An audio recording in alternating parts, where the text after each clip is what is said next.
اس لیے اس نعمت کا احساس کرنا. البتہ دنیا میں گئے چلے پھرے علاقوں میں آپ لوگ گئے ہوں گے، اندر ملکوں میں اور ایسے علاقوں میں جہاں پر دعوت نہیں ہے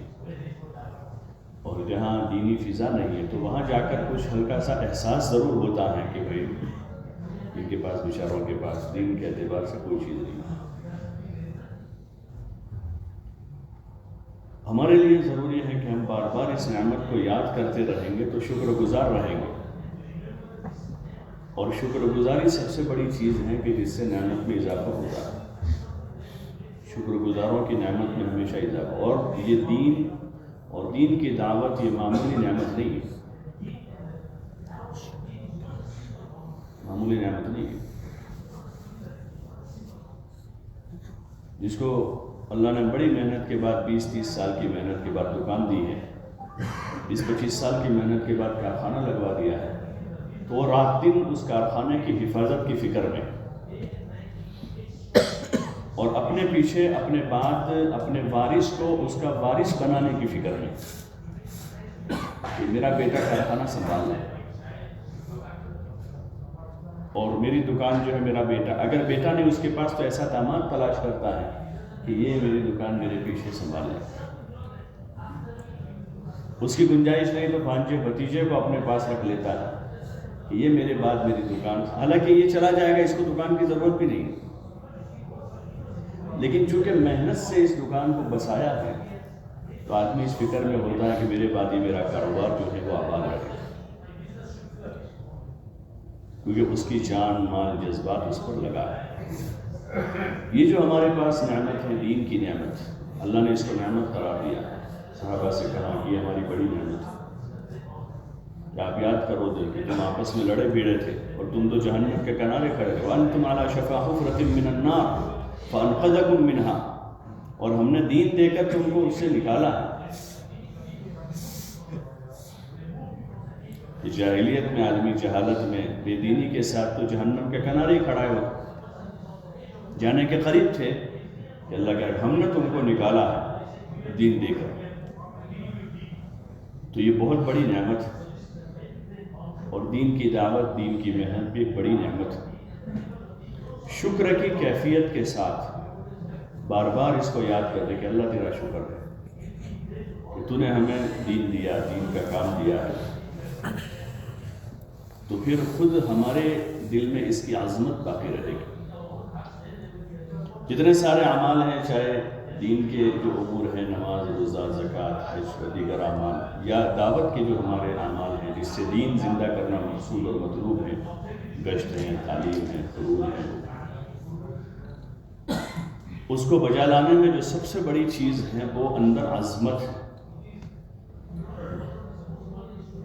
عظمت کہ اگر ان چیزوں کی عظمت دل میں ہے تو آدمی معذور ہونے کے بعد بھی، فقیر ہونے کے بعد بھی، کمزور ہونے کے بعد بھی، خوف میں ہونے کے بعد بھی ان میں سے کسی چیز کو چھوڑے گا نہیں. کہ عظمت دل میں ہے اندر، وہ سب سے بڑی چیز ہے، سب سے بڑا پاور ہے عظمت. اگر اندر عمل کی عظمت ہے تو اس عمل کے لیے بڑھاپا مانے نہیں ہوگا. ابو ایوب انصاری رضی اللہ تعالیٰ عنہ 90 سال سے اوپر کی عمر ہے، لیکن اندر عظمت ہے راہ خدا میں نکلنے کی، تو وہ نکل رہا ہے. 90 سال کی عمر ہو گئی، بڑھاپے میں جا رہا ہے، اندر عظمت ہے عمل کی. بلکہ وہی اندر کا عظمت اتنی اوپر ہو گئی ہے کہ وہ ایک شوق ہے اندر کا، ایک ولولہ ہے، ایک جذبہ ہے کہ راہ خدا میں موت آ رہا. صحابہ کے لڑکوں کے واقعات حکایت میں بھی حضرت شیخ نے لکھے ہیں کہ جب حضور علیہ السلام معائنہ فرماتے تھے لشکر کا، تو اس وقت وہ چھوٹے بچے جو ہے وہ اپنے انگلیوں کے بل کھڑے ہو جاتے تھے. حضور صلی اللہ علیہ وسلم چھوٹے سمجھ کے واپس نہ کرتے. ایک صحابی کہتے ہیں کہ میرا بھائی حضور سے چھپتا پھرتا تھا جب حضور معائنہ فرما رہے تھے لشکر کا، تو میں نے اس سے کہا کہ تو حضور سے چھپتا ہے؟ تو اس نے کہا کہ ہاں، کہ اگر مجھے دیکھ جائیں گے نا حضور تو مجھے واپس کر دیں گے. اس کے اس کے کندھے پر ہتھیار لٹک رہا تھا، وہ زمین پر گھسٹتا تھا ہتھیار اس کا، اتنا چھوٹا تھا. اور وہ کہہ رہا ہے کہ میری عمر اس وقت اتنی تھی کہ میری داڑھی کا ایک بال آیا تھا جس سے میں کھیلتا تھا، انگلی سے پکڑا، ایک دو بال آتے تو آدمی روزانہ اس کو پکڑ کے دیکھتا ہے کتنا لمبا ہوا ہے، کیونکہ میں اس داڑھی کے بال سے کھیلتا رہتا تھا. اور وہ میرا بھائی تو مجھ سے بھی چھوٹا تھا، یعنی بڑے بھائی کا حال یہ ہے کہ ایک بال داڑھی پر، اس سے وہ چھوٹے تھے، اور وہ یہ چاہ رہے ہیں کہ میرا خدا میں اللہ کا کام کروں. دین کی محنت کی وہ عظمت ان کے دلوں میں بیٹھی تھی. جو اصل چیز ہے، ساری محنت، سارے مذاکرے اور ساری ترتیبوں کا جو خلاصہ یہ ہے کہ اندر عظمت ہے، اور اس نعمت کا ہمیں احساس ہو کہ اللہ کی بہت بڑی نعمت ہے، جس نعمت کے ذریعے سے ہمارا دین محفوظ ہے، اور جس نعمت کی برکت سے ہم وہ ہزاروں فتنوں سے محفوظ ہیں، اور جس کی وجہ سے دنیا کی برکتیں بھی اللہ پاک نے کھولی ہیں. کثرت الگ چیز ہے اور برکت الگ چیز ہے. برکتوں کے اللہ نے دروازے کھولے ہیں، اس کی عظمت میں کمی نہ آئے. اگر عظمت میں کمی آئی ہے تو پھر آدمی نماز بھی چھوڑ دے گا. عظمت میں کمی تو آدمی لاپرواہی کرتا ہے، نماز چھوٹ جاتی ہے، ابھی جاتا ہوں، اذان ہو گئی، اقامت ہو گئی، ابھی جاتا ہوں، وقت بھی نکل گیا، قضا ہو گئی. عظمت نہیں. اور جن کے دلوں میں عظمت ہے وہ اذان کا انتظار نہیں کرتے، دکان بند کر دیتے ہیں کہ ابھی نماز کا وقت ہے. فجر میں آدھا گھنٹہ پہلے اٹھ جاتے کہ کہیں میری نماز فوت نہ ہو جائے، تکبیر اولیٰ نہ فوت ہو جائے. اندر کی عظمت کہ اللہ پاک نے یہ نعمت ہمیں عطا فرمائی ہے، تو اس نعمت کی قدردانی شکر کی کیفیت کے ساتھ، شکر کرتے ہوئے، شکر گزار بنتے ہوئے. یہ ایسی کیفیت ہے کہ جس میں اللہ پاک اضافہ ہی کرتا ہے. ان شکرتم لازیدنکم، کہ تم شکر گزار بنو گے ہم تمہاری نعمت کو اضافہ کرتے ہی رہیں گے. لازیدنکم، کہ ہم بڑھاتے ہی رہیں گے، بڑھاتے رہیں گے، ترقی دیتے ہی رہیں گے. اور یہ جو محنت ہے، دعوت کا یہ جو مبارک کام ہے، اس کے محدود مقاصد نہیں ہیں، محدود مقصد نہیں ہے کہ آدمی کرتا پاجامہ نہیں پہنتا ہے، کرتا پاجامہ پہن لے، ٹوپی نہیں رکھتا تھا تو سر پہ ٹوپی رکھ لی، داڑھی نہیں تھی تو داڑھی رکھی. یہ تو ابتدا اور شروعات، یہاں سے ابتدا ہوتی ہے ان چیزوں سے، کہ کسی بھی پھل کا پہلے پھول تیار ہوتا ہے پہلے، اور پھر وہ دھیرے دھیرے سائز میں بڑھتا ہے، چھوٹا ہوتا ہے، بڑھتا ہے، اور وہ اپنی سائز اور اپنی مقدار کو مکمل کرتا ہے، وہاں تک پہنچتا ہے. پھر اب اس کے اندر حقیقت پیدا ہوتی ہے، وہ پھل پکتا ہے، اس میں مٹھاس آتی ہے، اور وہ اپنے اس معیار تک پہنچتا ہے کہ اب اس کو لوگ پسند کریں گے، اور یہ دنیا میں ایکسپورٹ ہوگا، ملکوں میں جائے گا. تو ایسے اس تبلیغ سے شروعات اور ابتدا یہ کہ آدمی میں ظاہری فسق و فجور کا ختم ہوا، لباس، چہرہ، مہرا اس نے ٹھیک کیا، سنت کے مطابق کیا، عبادت کا ذوق پیدا ہوا، نمازوں کی پابندی شروع کی، صبح شام کی اذکار اور قرآن کی تلاوت، اللہ کے ذکر سے، اللہ کے کلام سے آدمی کو لگاؤ پیدا ہوا، شروعات ہے. پھر دھیرے دھیرے اب کلام الہی کے مطابق زندگی گزارنے کے جذبات بن رہے ہیں کہ عبادات، معاملات، معاشرت، اخلاقیات، اور زندگی میں آدمی اب اللہ کے کلام کو اپنا قبلہ بنائے، دین کو اپنا قبلہ بنائے، اس طرف رخ کرے، دین کی طرف اس کا، کیونکہ پہلے رخ آدمی کا دین کی طرف نہیں ہوتا ہے، عموماً ماحول وہ نہیں ہے. کسی کا رخ اپنی سماج کی طرف ہوتا ہے کہ جو عرف سماج کا ہوتا ہے اس طرف آدمی مڑتا ہے. کسی کا رخ اپنے قوم اور باپ دادا کے طور و طریق پر ہوتا ہے، کوئی اپنے دوستوں کے دین پر ہوتا ہے. تو حدیث میں بھی ہے المرء علی دین خلیلہ، کہ آدمی اپنے دوستوں کے دین پر ہوتا ہے، ادھر ہی اس کا قبلہ ہوتا ہے. دوست جیسا کپڑا پہنے گا ویسا پہنتا ہے، وہ جیسی ٹوپی پہنے گا ویسی لائے گا، وہ جیسی شادی کرے گا ویسی شادی کرے گا، وہ جیسے پھرے گا ویسے پھرے گا. تو ان تمام جگہوں سے رجحان ہٹ کر محنت میں لگنے کے بعد جو پہلی چیز پیدا ہوگی وہ یہ ہوگا کہ سب جگہ سے رجحان ہٹ کر اب حضور علیہ السلام والے مبارک طریقے کی طرف ہمارا رجحان جائے. آپ کے مبارک طریقے کی طرف، کھانا پینا اٹھنا بیٹھنا سونا جاگنا چلنا پھرنا، اللہ رسول کو بولتے بولتے ایمان جو پہلا نمبر ہمارا ہے اس میں اللہ کو، رسول صلی اللہ علیہ وسلم کو،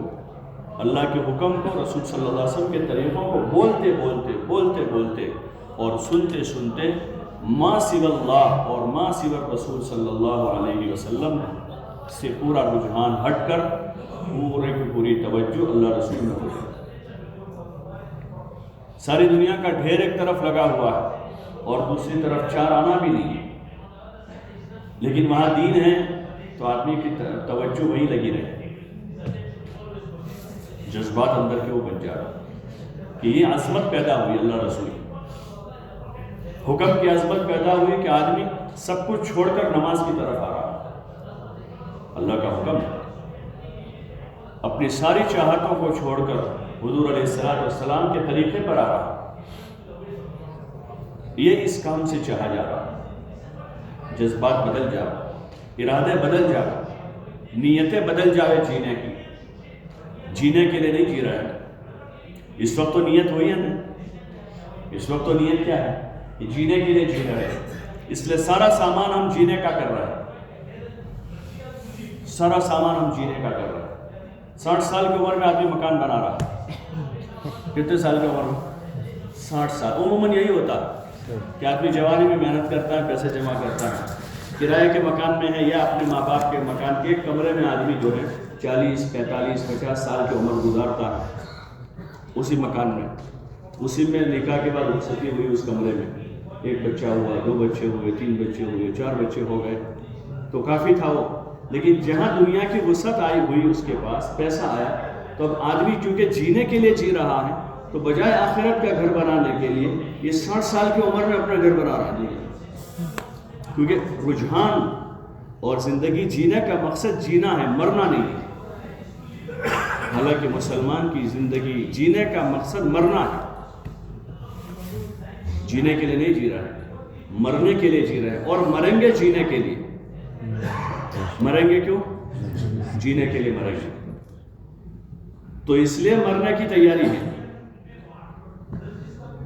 اس لیے مرنے کی تیاری ہے، رجحان اور نیت پہلے بدلنی ہوگی ہمیں کہ اس دین کے کام سے، چاہے بیرونی نقل و حرکت ہو یا مقامی کام ہو، اس سے کیا چاہا جا رہا؟ خالی روزانہ محلے میں پھرنا مقصود نہیں ہے، ہفتے میں ایک دن 10 آدمیوں کی جماعت بنا کر ایک چکر لگانا جو جسم اور باڈی چکر لگا رہی ہے، وہ چکر مقصود نہیں ہے، اس چکر کے پیچھے کوئی حقیقت ہے، اس کے پیچھے کوئی حقیقت ہے کہ روزانہ ہمارے گشتوں ملاقاتوں سے، تعلیم کے حلقوں سے ہمارے جذبات بدلنے چاہیے۔ اس لیے پہلے ہی دن سے ہمارے بزرگوں نے صحابہ کی زندگی کو ہمارے سامنے پیش کیا، صحابہ کی زندگی کو، وہ دور ہے کہ جس وقت صحابہ کے نام بھی زندہ نہیں تھے۔ 100 سال پہلے، آپ 100 سال پہلے کے نام دیکھو گے تو انبیاء کے نام ملیں گے آپ، اسماعیل، ابراہیم، موسیٰ، عیسیٰ، وہ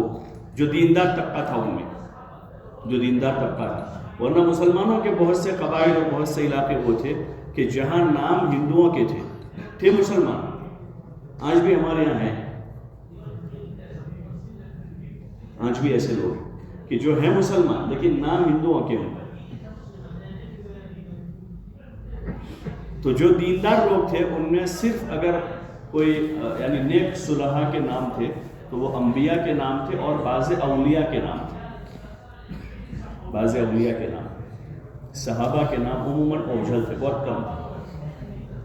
تو ایسے زمانے میں ہم کو ہدایت صحابہ ہاتھ میں دی، ہدایت صحابہ معمولی چیز نہیں ہے، معمولی نہیں ہے، اجتماعی تعلیم کے علاوہ انفرادی مطالعے میں رہنی چاہیے، جیسے لوگ انفرادی مطالعے میں اپنے ذوق کی کتابیں گھر کے اس میں رکھتے ہیں اور پھر پڑھتے ہیں، اس میں بعض ذوق لوگ جو ہوتے ہیں پڑھنے کی جو آتی تو وہ پتہ نہیں کیسی کیسی کتابیں لا کے رکھتے ہیں، جدید ایسے مؤلفین جو بالکل ماڈرن ہیں، بالکل ماڈرن، ایک کریز سے ایسا ہو گیا ہو، پڑھا لکھا طبقہ ہوتا ہے ان میں ایک ایسا کریز ہوتا ہے اور وہ اس کو فخر کر سمجھتے ہیں کہ ہم فلاں مؤلف نے جو کتاب لکھنے والا جدید بالکل ماڈرن سٹائل کی لکھی اس نے، تو اس کو آدمی نے لا کے رکھا، اس کو آدمی پڑھتا ہے، اور کمرے میں بیٹھ کے دھیان سے پڑھتے ایسا متاثر ہو جاتا ہے کہ نماز روزے تو وہ کرتا ہے لیکن معاشرت میں جو ہے حضور والا طریقہ نہیں ہوتا، اور کہتا ہے کہ ہاں اگر حضور بھی اس زمانے میں ہوتے تو ایسا کرتے ہو جو وہ کر رہا، نعوذ باللہ من ذالک۔ کیونکہ وہ صحابہ کا جو عشق تھا حضور علیہ السلام سے، کہ جنہوں نے آپ کی عادتوں کا بھی اتباع کیا، اس میں بھی نقل اتاری، آپ ایسے چلتے تھے، آپ ایسے کھاتے تھے، آپ پانی ایسے پیتے تھے، آپ نے نکاح ایسے کیا، آپ نے اپنی بیٹی کو رخصت ایسے کیا، ان ساری چیزوں کا اتباع کرنے والے صحابہ ہیں۔ ان صحابہ کا اتباع کرنے کا امت کو حکم دیا گیا ہے، اس لیے پہلے دن سے ہمارے بزرگوں نے صحابہ کی مبارک زندگی کو، ان کے مجاہدے، ان کی قربانیاں، ان کی عبادت، ان کی دعوت اور ان کا ذکر، ان کی تلاوت، ان کا زہد، ان کا جوہد، ان کے مردوں کے قصے ہیں، عورتوں کے واقعات ہیں، بچوں کے قصے ہیں، حکایت صحابہ میں سب ازواج مطہرات، بنات طیبات، صحابیات، مہاجرین، انصار، کہ اس کو پڑھتے پڑھتے یہ ان کا تعارف ہو جاتا ہے، اور پھر ان کے اتباع کا ایک جذبہ پیدا ہوتا ہے، پھر جتنا آدمی چلتا رہتا ہے، ان کو سنتا رہتا ہے، تو حضرت مولانا یوسف صاحب رحمۃ اللہ علیہ فرماتے تھے جب محنت ہوگی تو سب سے پہلے عبادت کا دین زندہ ہوگا، تو پھر آدمی عبادت کا عادی بنتا ہے، عبادت کا، اور آدمی مزید محنت میں لگا رہتا ہے اور اپنا ہدف سامنے ہوتا ہے،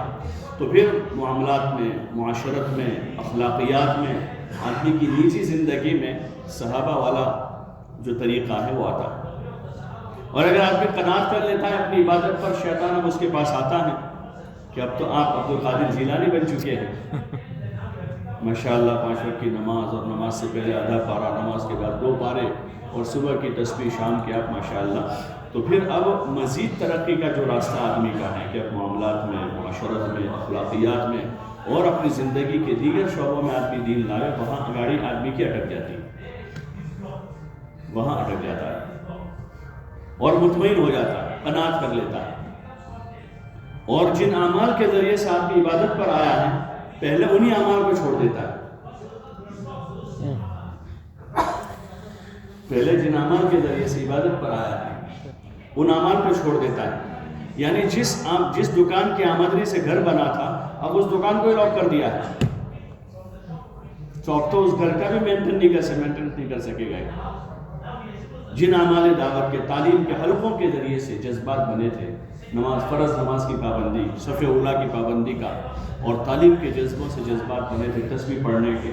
اور تعلیم کے حلقوں کے ذریعے سے جذبہ بنا تھا جمعہ کے دن 1 گھنٹہ پہلے آنے کا، اور تعلیم کے حلقے سے جذبہ بنا تھا وہ صلاۃ التسبیح پڑھنے کا، اور تعلیم کے حلقوں میں شرکت کر کے جذبہ بنا تھا حج و عمرے کرنے کا، تو اب آدمی بس اسی پر اکتفا کر لیتا ہے، اور تعلیم میں سمجھتا ہے تو ہم نے بار بار بہت مرتبہ کتاب سنی، 20 سال سے سن رہا ہے اس کو تو آدمی جتنا سنتا جائے اتنا تھوڑا، اور ان مبارک ہستیوں کا جتنا مذاکرہ کرے آدمی وہ اجر اور ثواب سے خالی نہیں ہے، اور ان کے مذاکروں میں بھی جو ہے ایک قسم کی اور روحانیت ہے جس سے آدمی کا دینی لیول اوپر جاتا ہے، تو اور مزید اب جذبات آگے بڑھانے ہیں اور آگے جانا ہے، اور اپنی زندگی کے دیگر شعبوں میں دین لانا ہے، اپنے معاملات کو صحیح ترتیب پر کرنا ہے، اور دین کی محنت کرتے کرتے ہمارے جذبات دینداروں جیسے بننے چاہیے، اور دین کی محنت کرتے کرتے دنیا سے بے رغبتی پیدا ہو اور آخرت کی فکر پیدا ہو، ما سوی اللہ کا یقین اور اللہ کے غیر سے جو محبت دل میں بنی ہے وہ ختم ہو کر اللہ کی محبت بڑھ رہی ہو، اللہ کے رسول صلی اللہ علیہ وسلم کی عظمت اور آپ کی محبت میں اضافہ ہو کر آپ کے اتباع کا جذبہ بن رہا ہو، کہ اب اللہ کا فضل ہے کہ اللہ نے عبادت کی توفیق دی، نماز میں سنت طریقے پر عمل کا جذبہ بنا ہے، اب دھیرے دھیرے یہ جذبہ پیدا ہو کہ اب میرے گھر کی معاشرت میں سنت آ جائے، میری اپنی معاشرت میں پہلے سنت آ گئی، میری اپنی معاشرت میں،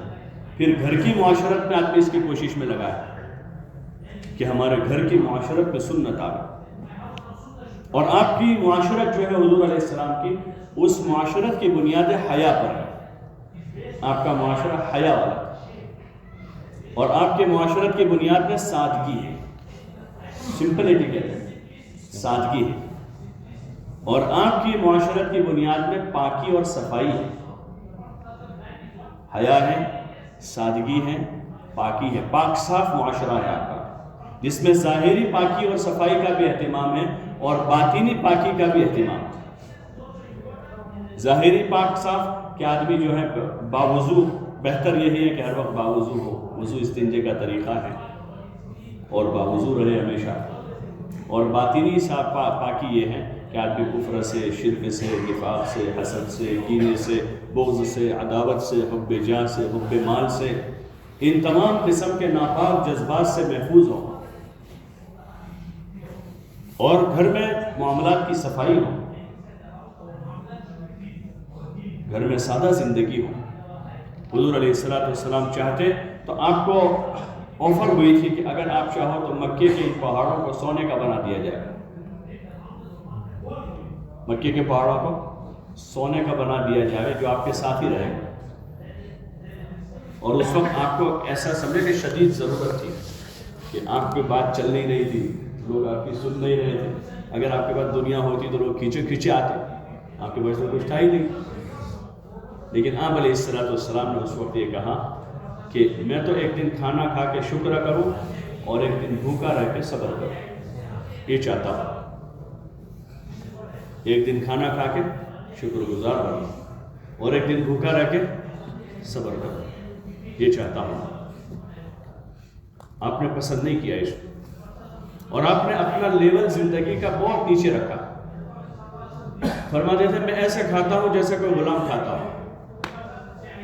ہمیشہ زمین پر بیٹھ کر کھانا کھایا، اور اپنی اتنی بڑی نبوت اور آپ کا اتنا بڑا مقام، آپ اس پر فخر نہیں کر رہے ہیں، یعنی گھمنڈ اور غرور نہیں ہے، بلکہ کہہ رہے کہ میں تو ایسی ماں کا بیٹا ہوں جو سوکھا ہوا گوشت کھایا کرتی تھی، میں تو ایسی ماں کا بیٹا ہوں۔ تو ہمارے لیے کوئی عزت اور فخر کی چیز وہ نہیں ہے کہ ہم بہت بڑے دنیا دار ہوں، بہت بڑے مالدار ہوں، ہمارا بہت بڑا بنگلہ ہو، اور ہمارے پاس 2 4 5 قسم کی ہائی کوالٹی کی کار ہو۔ دین کی محنت کے بعد ہمارے جذبات بدلنے چاہیے۔ یہ تو ضروریات ٹھیک ہے، ضرورت پڑی تو ہوائی جہاز میں سفر کر لیں گے، لیکن وہ کوئی فخر کی چیز تھوڑا کہ ہم ہوائی جہاز میں سفر کریں، وہ تو ضرورت ہے۔ بھائی ایک آدمی کو پاخانے کی ضرورت ہوئی اور وہ کوئی اچھے پاخانے میں بیت الخلاء میں فارغ ہو کر آیا تو کیا فخر کرے گا وہ تو ایک ضرورت ہی پوری کر کے آیا ہے، ضرورت ہی پوری کر کے آیا۔ اگر کوئی سادہ بنا ہو ٹوائلٹ تھا اس میں بھی پوری ہو سکتی ہوتی، اور کہیں دیہات میں چلے گئے ٹوائلٹ بھی نہیں تھا، جنگل میں چلے گئے تو ضرورت پوری ہو جائے گی۔ ایسے کبھی پیدل چل رہے ہیں، کبھی سواری میں سوار ہے، کبھی اللہ نے موقع دیا ہے تو کوئی اچھی سواری میں سوار ہو گئے، کوئی فخر کی چیز وہ نہیں ہے۔ فخر کی چیز تو آدمی کے لیے یہ ہے کہ اس کے پاس اچھی نماز کا بیلنس ہے، فخر کی چیز تو آدمی کے پاس ہے کہ اس نے اپنی کمائی کا اکثر حصہ آگے بھیجا ہوا ہے۔ ما قدمنا وجدنا، ما قدمنا وجدنا، وما اکلنا ربحنا، وما ترکنا خسرنا، کہ جو یہاں پراپرٹی بنائی ہے وہ تو چھوڑ کر جانا ہے، وہاں جا کے آدمی اس کو پڑھے گا کہ بھئی جو چھوڑ کر آئے وہ گھاٹے میں گیا ہے، ٹوٹل لاس، جو پیچھے چھوڑا وہ ٹوٹل لاس، اور جو آگے بھیجا ہے وہ ٹوٹل نفع ہے، پروفٹ ہے، فل پروفٹ جو آگے بھیج دیا ہے۔ یہ جذبہ بنا ہے ہمارا دین کی دعوت سے، گشتوں سے، ملاقاتوں سے، تعلیم کے حلقوں سے، کہ جان و مال ہماری نہیں ہے۔ اس میں ہم اپنی مرضی سے تصرف کے مالک نہیں ہیں، اپنی مرضی سے ہم تصرف نہیں کر سکتے۔ اللہ نے ہمیں اس کا مالک نہیں بنایا ہے، ہمارے پاس امانت کے طور پر رکھا ہے، تو اس امانت میں ہم ایسے برتنا ہوگا جیسے اللہ چاہتا ہے۔ اللہ نے کہا تم اپنی ضرورت کا کھا لو، تو کھانا ضرورت کا کھائیں گے، خواہش کا نہیں کھائیں گے۔ کپڑا ضرورت کا پہنیں گے، خواہش کا نہیں پہنیں گے۔ مکان ضرورت کا بنائیں گے، خواہش کا نہیں بنائیں گے۔ اللہ نے روکا نہیں ہے کھانے پینے سے، بس فرق اتنا ہو جاتا ہے کہ اللہ کا فرما بردار، اللہ کو راضی کرنے والا بندہ جو ہے وہ کھانا کھائے گا جس کھانے سے کھانا کھا کر اللہ کو راضی کر لے، وہ ایسا کپڑا پہنے گا جو کپڑا پہن کر اللہ کو راضی کر لے، ایسا مکان آدمی بنائے گا کہ مکان بنا کے اللہ کو راضی کر لے، خواہشات پر نہیں لگائے گا۔ اس لیے روزانہ کی ہماری دعوت ہے کہ روزانہ ہم بولتے رہیں دین کو، اعمال کو، حضور کے مبارک طریقے کو۔ یہ جو 2.5 گھنٹے لگوائے جا رہے ہیں وہ ہمارے لیے۔ عموماً ہمارے ساتھی کہتے ہیں ملاقات میں کوئی ملتا نہیں ہے، کوئی آتا نہیں ہے، کیا کریں ہم جی، تو جاتے ہیں لیکن کوئی ملتا۔ وہ کیوں ایسا شکایت پیدا ہوتا؟ کیونکہ ہم 2.5 گھنٹے اپنے لیے نہیں لگا رہے۔ ایک تاجر اپنے لیے جب تجارت کرتا ہے تو مارا پھرتا ہے، اس شہر میں نہیں تو اس شہر میں جاتا ہے، یہاں نہیں تو وہاں جاتا ہے، یہاں نہیں تو وہاں جاتا ہے، اس گاؤں میں کاروبار نہیں ہوا تو اس گاؤں میں جاتا ہے، اس مارکیٹ میں دکان نہیں چلے تو اس مارکیٹ میں لگاتا ہے۔ ارے ہوتا نہیں کیوں؟ وہ اپنے لیے تجارت کرتا ہے، اپنے لیے کر رہا۔ ایسے ایک داعی جب اپنے لیے نکلے گا، اس گھر میں نہیں تو اس گھر میں، وہ گھر میں نہیں ملا تو یہ گھر جائے گا آدمی، گھر میں نہیں ملا تو چوراہے پر تلاش کرے گا، چوراہے پر نہیں ملا تو بازار میں جا کے تلاش کرے گا، بازار میں بہت بیزی ہیں تو آدمی ایسے خوشامد کے ساتھ اس کے پاس جائے گا کہ اس کو بھی رحم آ جائے گا۔ فوراً ہم کو بھائی گھر پر نہیں ملا تو ارے دکان پر رہنا تھی، بات نہ تھا، بہت بیزی چھے تو اپنے تیار دیشوں کا بات تھا، ارے بھائی چلے تو جا رہے ہیں، اللہ کہہ رہے ہیں کہ آج کے دن وہ فارغ ہوں گے اس امید پر، پھر بھی وہ فارغ نہیں تھے، ہم گئے تو ہمارا یہ جانا جو ہے وہ بیکار نہیں ہوگا۔ ہمارا 5 منٹ جانے کے 5 منٹ آنے کے 10 منٹ لگے، 20 منٹ لگے، یہ بیکار نہیں ہوں گے، یہ راہ خدا میں قدم اٹھے۔ ہم چاہے تو صحیح بات، اور جا کر ان سے گزارش کریں کہ بھائی ہم آپ کے گھر گئے تھے، آپ سے ملاقات نہیں ہو پائی، یہاں پر آ گئے، اگر مناسب ہو، موقع ہو، آپ ہم کو تھوڑا وقت دے سکتے ہو تو ہم آپ سے ملنا چاہتے ہیں۔ وہ کہہ رہے ہیں کہ نہیں ابھی تو میں زیادہ مشغول ہوں، تو اب ان سے وقت لے لیں۔ وہ کہہ رہے میں ظہر کی نماز میں آ رہا ہوں، ٹھیک ہے انشاءاللہ اپنے ظہر میں ملتے ہیں، دوسری جگہ چلے جا، تو جو تیل جلا ہے وہ تیل میں اجر ملے گا۔ اس لیے ہمارے حضرات نے کہ فون پر تبلیغ نہ کریں، اس پر فون پر تبلیغ نہ کریں۔ آپ نے ان کو فون کیا کہاں ہوگا کہ دکان پر چھو، تو ہمیں تمہاری ملنا نہ ہمارا نہ ہوتا، وہ بھیڑ سے ہمارا قصہ ختم ہو گیا۔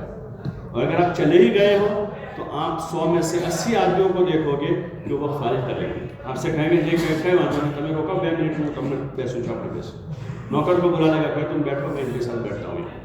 100 میں سے 80 آپ کو ایسا ملے گا، اور 20 وہ ملیں گے جو کہیں گے میں مشغول ہوں، تو ہم برا بھی نہیں مانیں گے، برا نہیں مانیں گے، ان سے کہیں ٹھیک کوئی بات نہیں، آپ اپنا کام پورا کر لیں، اور آپ وقت ہم کو بتاؤ کہ کس وقت آپ ملیں گے۔ وہ کہہ رہے ظہر میں، عصر میں، مغرب میں، کوئی کہہ رہا ہے کہ نہیں آج تو پورا دن میں بہت بیزی ہوں، کل مجھے باہر جانا ہے، اور پرسوں جو ہے نا جمعہ کے دن اپنے ملیں گے، کوئی بات نہیں، ان کا نام لکھ لیں کہ بھائی جمعہ کے دن فلاں صاحب سے ملاقات کر لیں، لیکن ان سے ہمیں ملنا ہے، اللہ کے لیے ملنا ہے۔ ہمارا چلنا پھرنا رائے گا نہیں جائے گا، ہمارا آنا جانا رائے گا نہیں ہوگا، بلکہ وقت لے کر ایک مسلمان کے پاس، ایک مسلمان کے پاس اس دین اور دین کی محنت کے موضوع کو اہمیت دے کر، جیسے ہم اپنے دنیاوی کاموں کی میٹنگ ہوتی ہے، تجارت کی میٹنگ ہے آدمی کی، زراعت کے لائن سے کسی سے ملنا ملاقات ہے، سیاست کے لائن کے لوگ آپس میں ملتے جلتے ہیں، میٹنگ کرتے ہیں، ایسے معاشرتی لائن سے میٹنگیں ہوتی ہیں، گھریلو امور میں لوگ ملتے ہیں، بھائی بچی کا رشتہ ہے، لڑکے کا رشتہ ہے، تو اس میں لوگ وقت نکال کر ایک دوسروں کے پاس جاتے ہیں، بیٹھتے ہیں، تو کتنی اہمیت کے ساتھ وقت دے کر ملاقات کرتے ہیں۔ ایسے یہ ہماری ملاقاتیں ہیں، یہ معمولی چیز نہیں ہے، اہمیت کے ساتھ، یہ بڑا اہم کام ہے۔ ہم اپنے بھائیوں کے پاس جاویں، ان سے وقت لیں، اور ایک آدمی سے ملیں،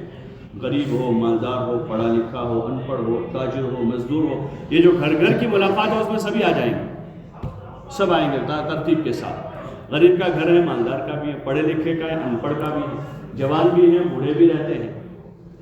ترتیب کے ساتھ ایک کے پاس جا کر ان کے سامنے پوری بات کریں۔ حضرت جی رحمۃ اللہ علیہ فرماتے تھے کہ تشکیل اور خروج جو ہے وہ ہمارا 6واں نمبر ہے، اس سے پہلے 5 نمبر ہے، ایمان، نماز، علم اور ذکر، اکرام مسلم، اخلاص نیت، اور نمبر آئے گا 6 تفریح وقت۔ 10-15 منٹ 20 منٹ جیسا موقع ہے، موقع دے کر ایمان کے فضائل اور اعمال کے فائدوں کو منہ بھر کے بولیں. جیسے لوگ چیزوں کے فائدوں کو بولتے ہیں،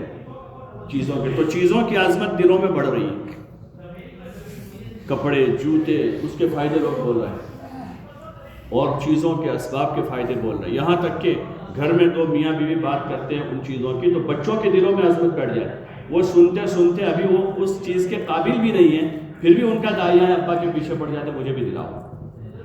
کئی سال ان کو وعدہ کرنا پڑتا ہے، بھائی لاتے ہیں، کرتے ہیں،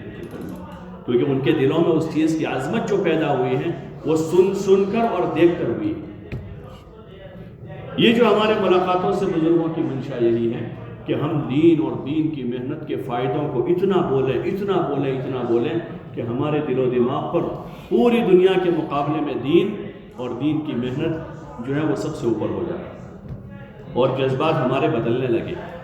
دنیا سے آخرت کی طرف، جہالت سے علم کی طرف، گمراہی سے ہدایت کی طرف، اور دنیا کے مشغلوں سے اعمال دین کی طرف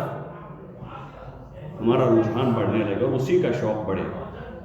اس لیے یہ جو ملاقاتوں میں جا کر ایمان، یقین، اعمال کو بولنا ہے، اس سے تو فائدہ سب سے پہلے ملاقات کرنے والوں کا ہے.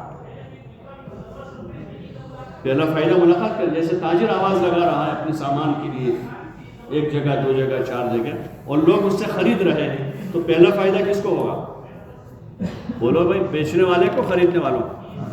پہلا پروفٹ تو اسی کا ہے، وہ تو بعد میں جا کے استعمال کرے گا، لیکن یہ نفع دے کر چلا گیا. وہ ایسے دائی جب دعوت دیتا ہے تو دعوت دیتے دعوت کا فائدہ سب سے پہلے دائی کا ہے. اس لیے سستی نہ کریں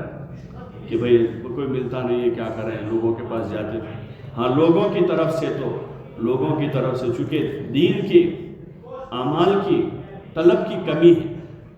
اس لیے بے توجہی ہوگی. یہ بات تو طے ہے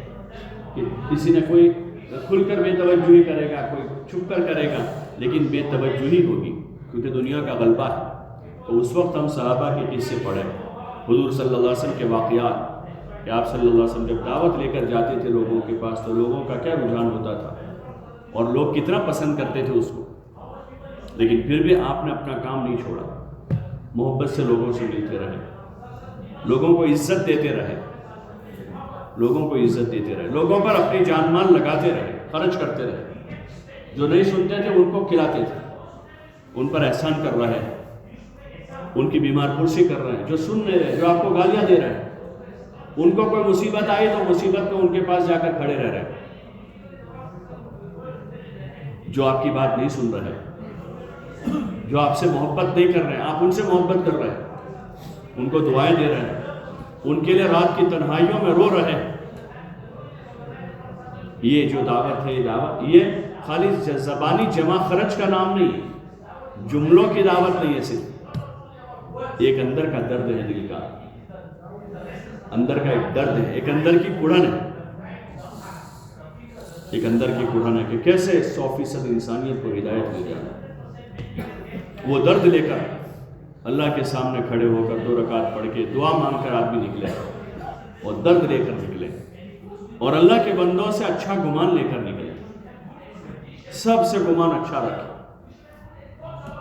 ہر ایک سے بدگمانی نہ کرے، اس کی اجازت نہیں، بدگمانی کرنے کی اجازت نہیں کسی سے. ہر ایک سے اچھا گمان رکھنے کا حکم دیا گیا ہے. ظنوا بالمؤمنین خیرا، کہ مومنوں سے، ایمان والوں سے اچھا گمان کرو. اور بدظنی سے روکا، ان بعد الظن اثم، کہ بعض گمان بھی گناہ ہیں. برا گمان کرنے کی کسی کو اجازت نہیں، کسی سے بھی. ان بعد الظن اثم، کہ گمان اچھا رکھیں ہر ایک سے.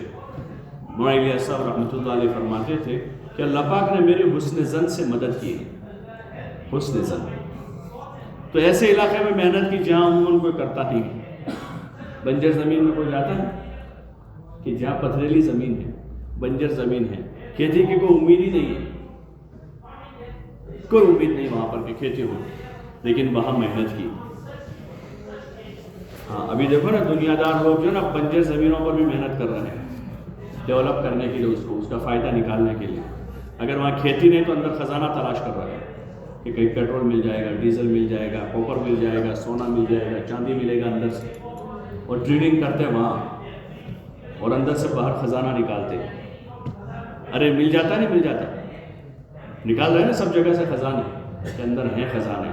ایسے حدیث پاک میں حضور پاک صلی اللہ علیہ وسلم نے مثال دی اور کہا الناس معادن کمعدن الذهب والفضہ، کہ لوگ کانوں کی طرح ہیں،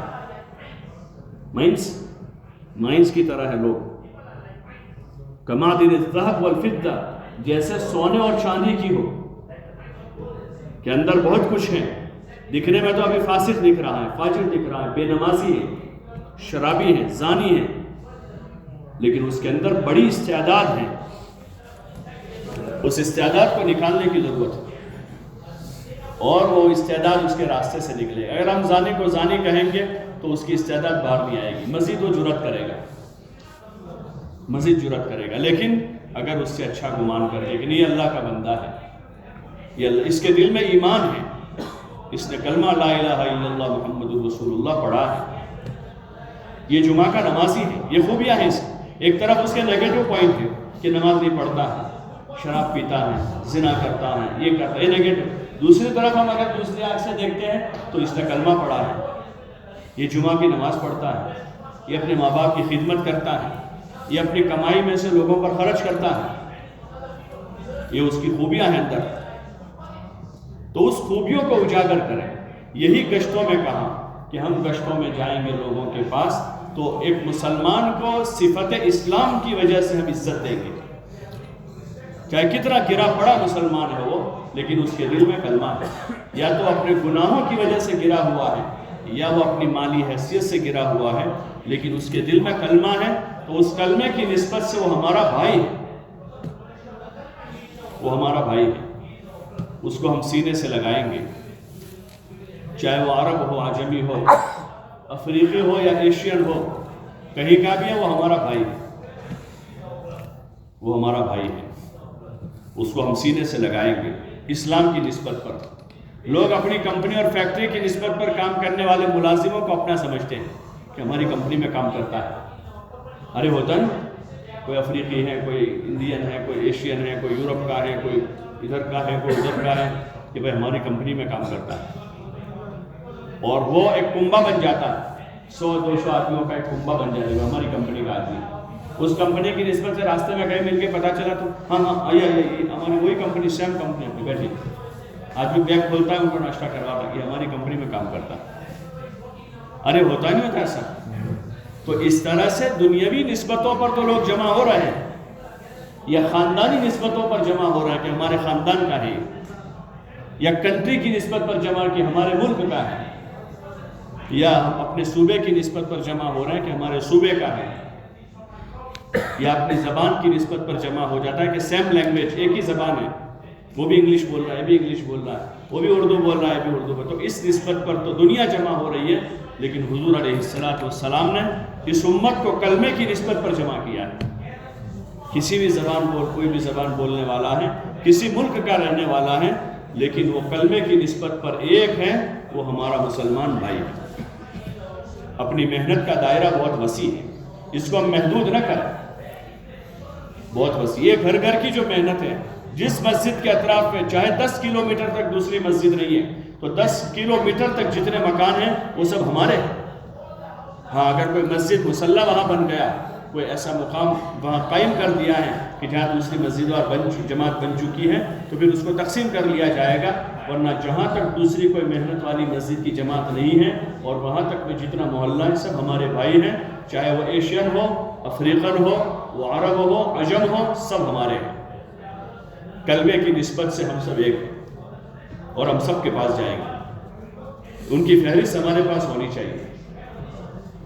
اور 2-2 3-3 کی جماعتوں کو تقسیم کر کے ان کے نام ان کو دے کر 15 دن میں ایک مرتبہ. میاں جی محراب صاحب رحمۃ اللہ علیہ فرماتے تھے کہ وہ 15 دن میں ایک مرتبہ اپنے محلے کے ہر بالغ مسلمان کی ضرور ملاقات کریں، اور وہ اس نسبت پر ملاقات ہے، ہمارا بھائی ہے وہ.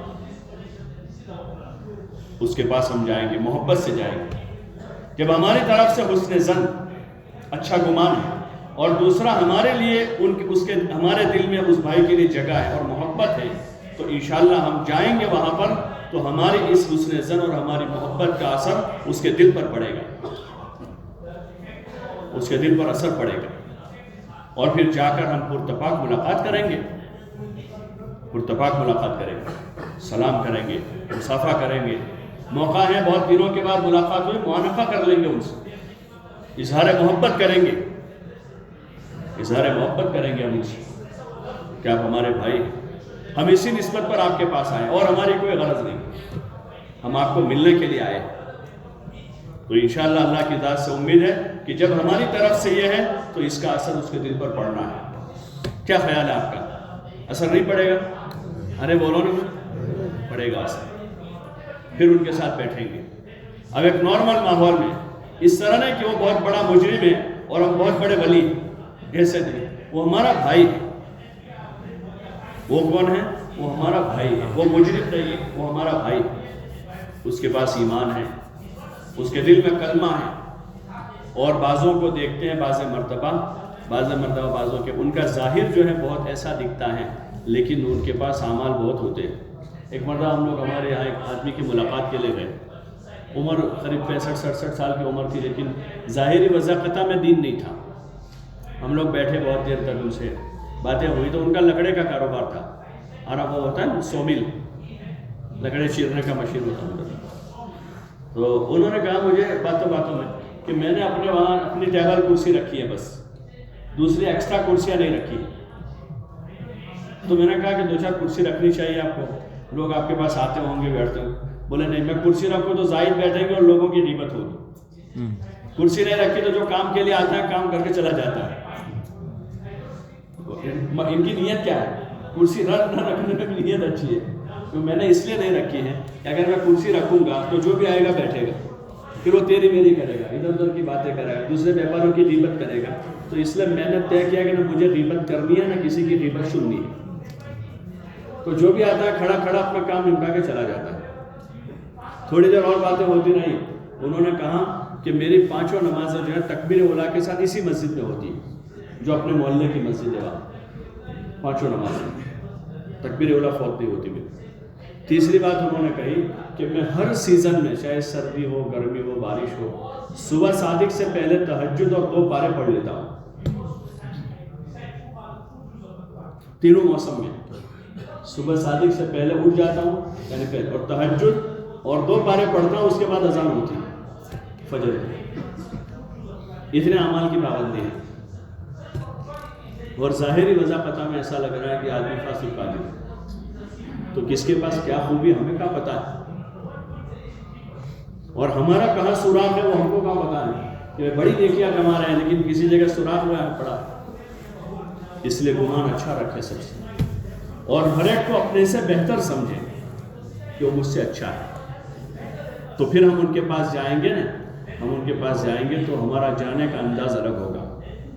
ہماری بات چیت کا اسلوب الگ ہوگا، اور پھر اللہ سے مانگ کر گئے کہ اللہ ہم تو کمزور ہیں، ناتواں ہیں، ایک نسبت کے ساتھ ہم جا رہے ہیں اپنے بھائیوں کے پاس، تو ہماری مدد کر دیں، اور پھر اس میں سب کے پاس جائیں اور تمام طبقات کے پاس جائیں۔ ہماری محنت کسی مخصوص لوگوں پر نہ ہو جائے۔ بعض مرتبہ جیسے بعض جگہوں کی کارگزاری سنی کہ وہاں پر محنت صرف کارکنوں پر ہے، جو تبلیغ میں لگے انہی سے ملاقات ہوتی ہے، چلے والے 4 مہینے والے جو مانوس ہے وہی، تو ان کا کام وہی کا وہی سمٹا ہوا ہے 2, 3, 4, 5% لوگوں پر۔ ہمارا یہ کام سمٹا ہوا نہیں، یہ کام عام ہے، سب سے ملنا ہے، سب سے ملاقات کر رہے ہیں، سن رہے ہیں ان سے بھی ملے، جو ہماری بات نہیں سن رہے ہیں ہم سے کوئی کسی قسم کی بدگمانی رکھتے ہیں، طبقہ وہ ہے دنیا میں کہ جو ہم سے بدگمان ہے کسی وجہ سے، تو ہم ان کی بدگمانی کو دور کرنے کی کوشش کریں گے صحیح طریقے سے، ان کے اکرام کریں گے، ان کی خدمت کریں گے، بیمار ہوئے تو ان کی عیادت کریں گے، وہ مصیبت میں آئے ان کی تعزیت کریں گے، خوشی میں ان کو مبارکباد دیں گے، ان کی غمی میں ہم ان کے غم کے شریک ہو جائیں گے، تو دھیرے دھیرے جگہ بنے گی۔ حضور پاک صلی اللہ علیہ وسلم نے آپ کی نبوت سے پہلے کے جو 40 سال مکے میں گزارے ہیں وہ مشرکوں کے بیچ میں گزارے ہیں، اور ان کی خوشی غمی میں شریک ہوئے ان کے ساتھ جائز طریقوں میں، اور ان کے غمخوار، ان کے ہمدرد، ان کے مددگار بن کر ابھرے مکے میں۔ وہ مشہور جملہ ہے خدیجہ رضی اللہ عنہ کی، کہ حضور علیہ السلام پر وہی آئی، پہلی وہی، اور آپ علیہ السلام گھر آئے اور کہا کہ مجھے خوف ہے اپنے آپ پر، زملونی مجھے چادر اڑا دو۔ اس وقت حضرت خدیجہ نے واقعہ معلوم کیا تو حضور نے جب قصہ سنا ایسا ہوا ہے، اس وقت جو حضرت خدیجہ رضی اللہ عنہ نے حضور علیہ السلام کو تسلی کے جو کلمات کہے تھے، اس میں یہ نہیں کہا کہ آپ بہت بڑے عابد عبادت گزار ہیں، آپ کئی دنوں تک اللہ کی عبادت کرتے ہیں، اللہ آپ کو ضائع نہیں کرے گا، بلکہ اس وقت حضرت خدیجہ نے حضور سے کہا اِنَّكَ لَتَصِلُ الرَّحِمَ وَتَحْمِلُ الْكَلْبَ وَتَكْسِبُ الْمَعْدُومَ وَتُعِينُ عَلَى نَوَائِبِ الْحَقِّ، کہ آپ جو ہے صلہ رحمی کرنے والے ہیں، رشتے ناتوں کو جوڑنے والے ہیں، آپ غریبوں فقیروں کی مدد کرنے والے ہیں، آپ قرض داروں کا قرضہ ادا کرنے والے ہیں، اللہ آپ کو ضائع نہیں کرے گا۔ اس صفت کے ساتھ آپ مکے میں رہے، لوگوں کے ساتھ خیر خواہی، ہمدردی، صلہ رحمی، اور جتنا آپ سے ہو سکتا تھا آپ لوگوں کی جانی مالی ہر لائن سے مدد کرتے تھے، یہ آپ کا وصف تھا اور بڑی خوبی ہے یہ۔ تو ہم اپنے محلے میں، اپنی بستی میں لوگوں کے ساتھ سلوک کریں گے، اور پھر اس سلوک کے بعد ان کو اپنے سے بہتر سمجھ کر، کسی کو اپنے سے کمتر نہ سمجھے۔ اس کی اجازت نہیں ہے دین میں کہ ہم کسی بھی اللہ کے بندوں کو، ہاں اپنی ذات کو جتنا ہم کم سمجھنا چاہے، جتنا کم سمجھنا چاہے، اس کی اجازت ہے، بلکہ اس کا حکم ہے۔ حضور علیہ السلام کی دعا میں دعا میں اللہم اجعل فی عینی صغیرہ، یا اللہ مجھے اپنی نظر میں چھوٹا بنا دے، کہ میں اپنے آپ کو دیکھوں تو میں چھوٹا ہی نظر آؤں۔ اللہم اجعل فی عینی صغیرہ، کہ اللہ میں اپنے آپ کو دیکھوں تو میں چھوٹا ہی نظر آؤں۔ وفی اعین الناس کبیرہ، اور لوگوں کی نظر میں بڑا، کہ لوگ مجھے اچھا سمجھے، بھلا سمجھے، اور میں اپنی نظر میں تو کیسا رہوں؟ چھوٹا ہی رہوں۔ اللہم اجعل فی عینی صغیرہ، کہ اللہ مجھے اپنی نظر میں چھوٹا بنا دے،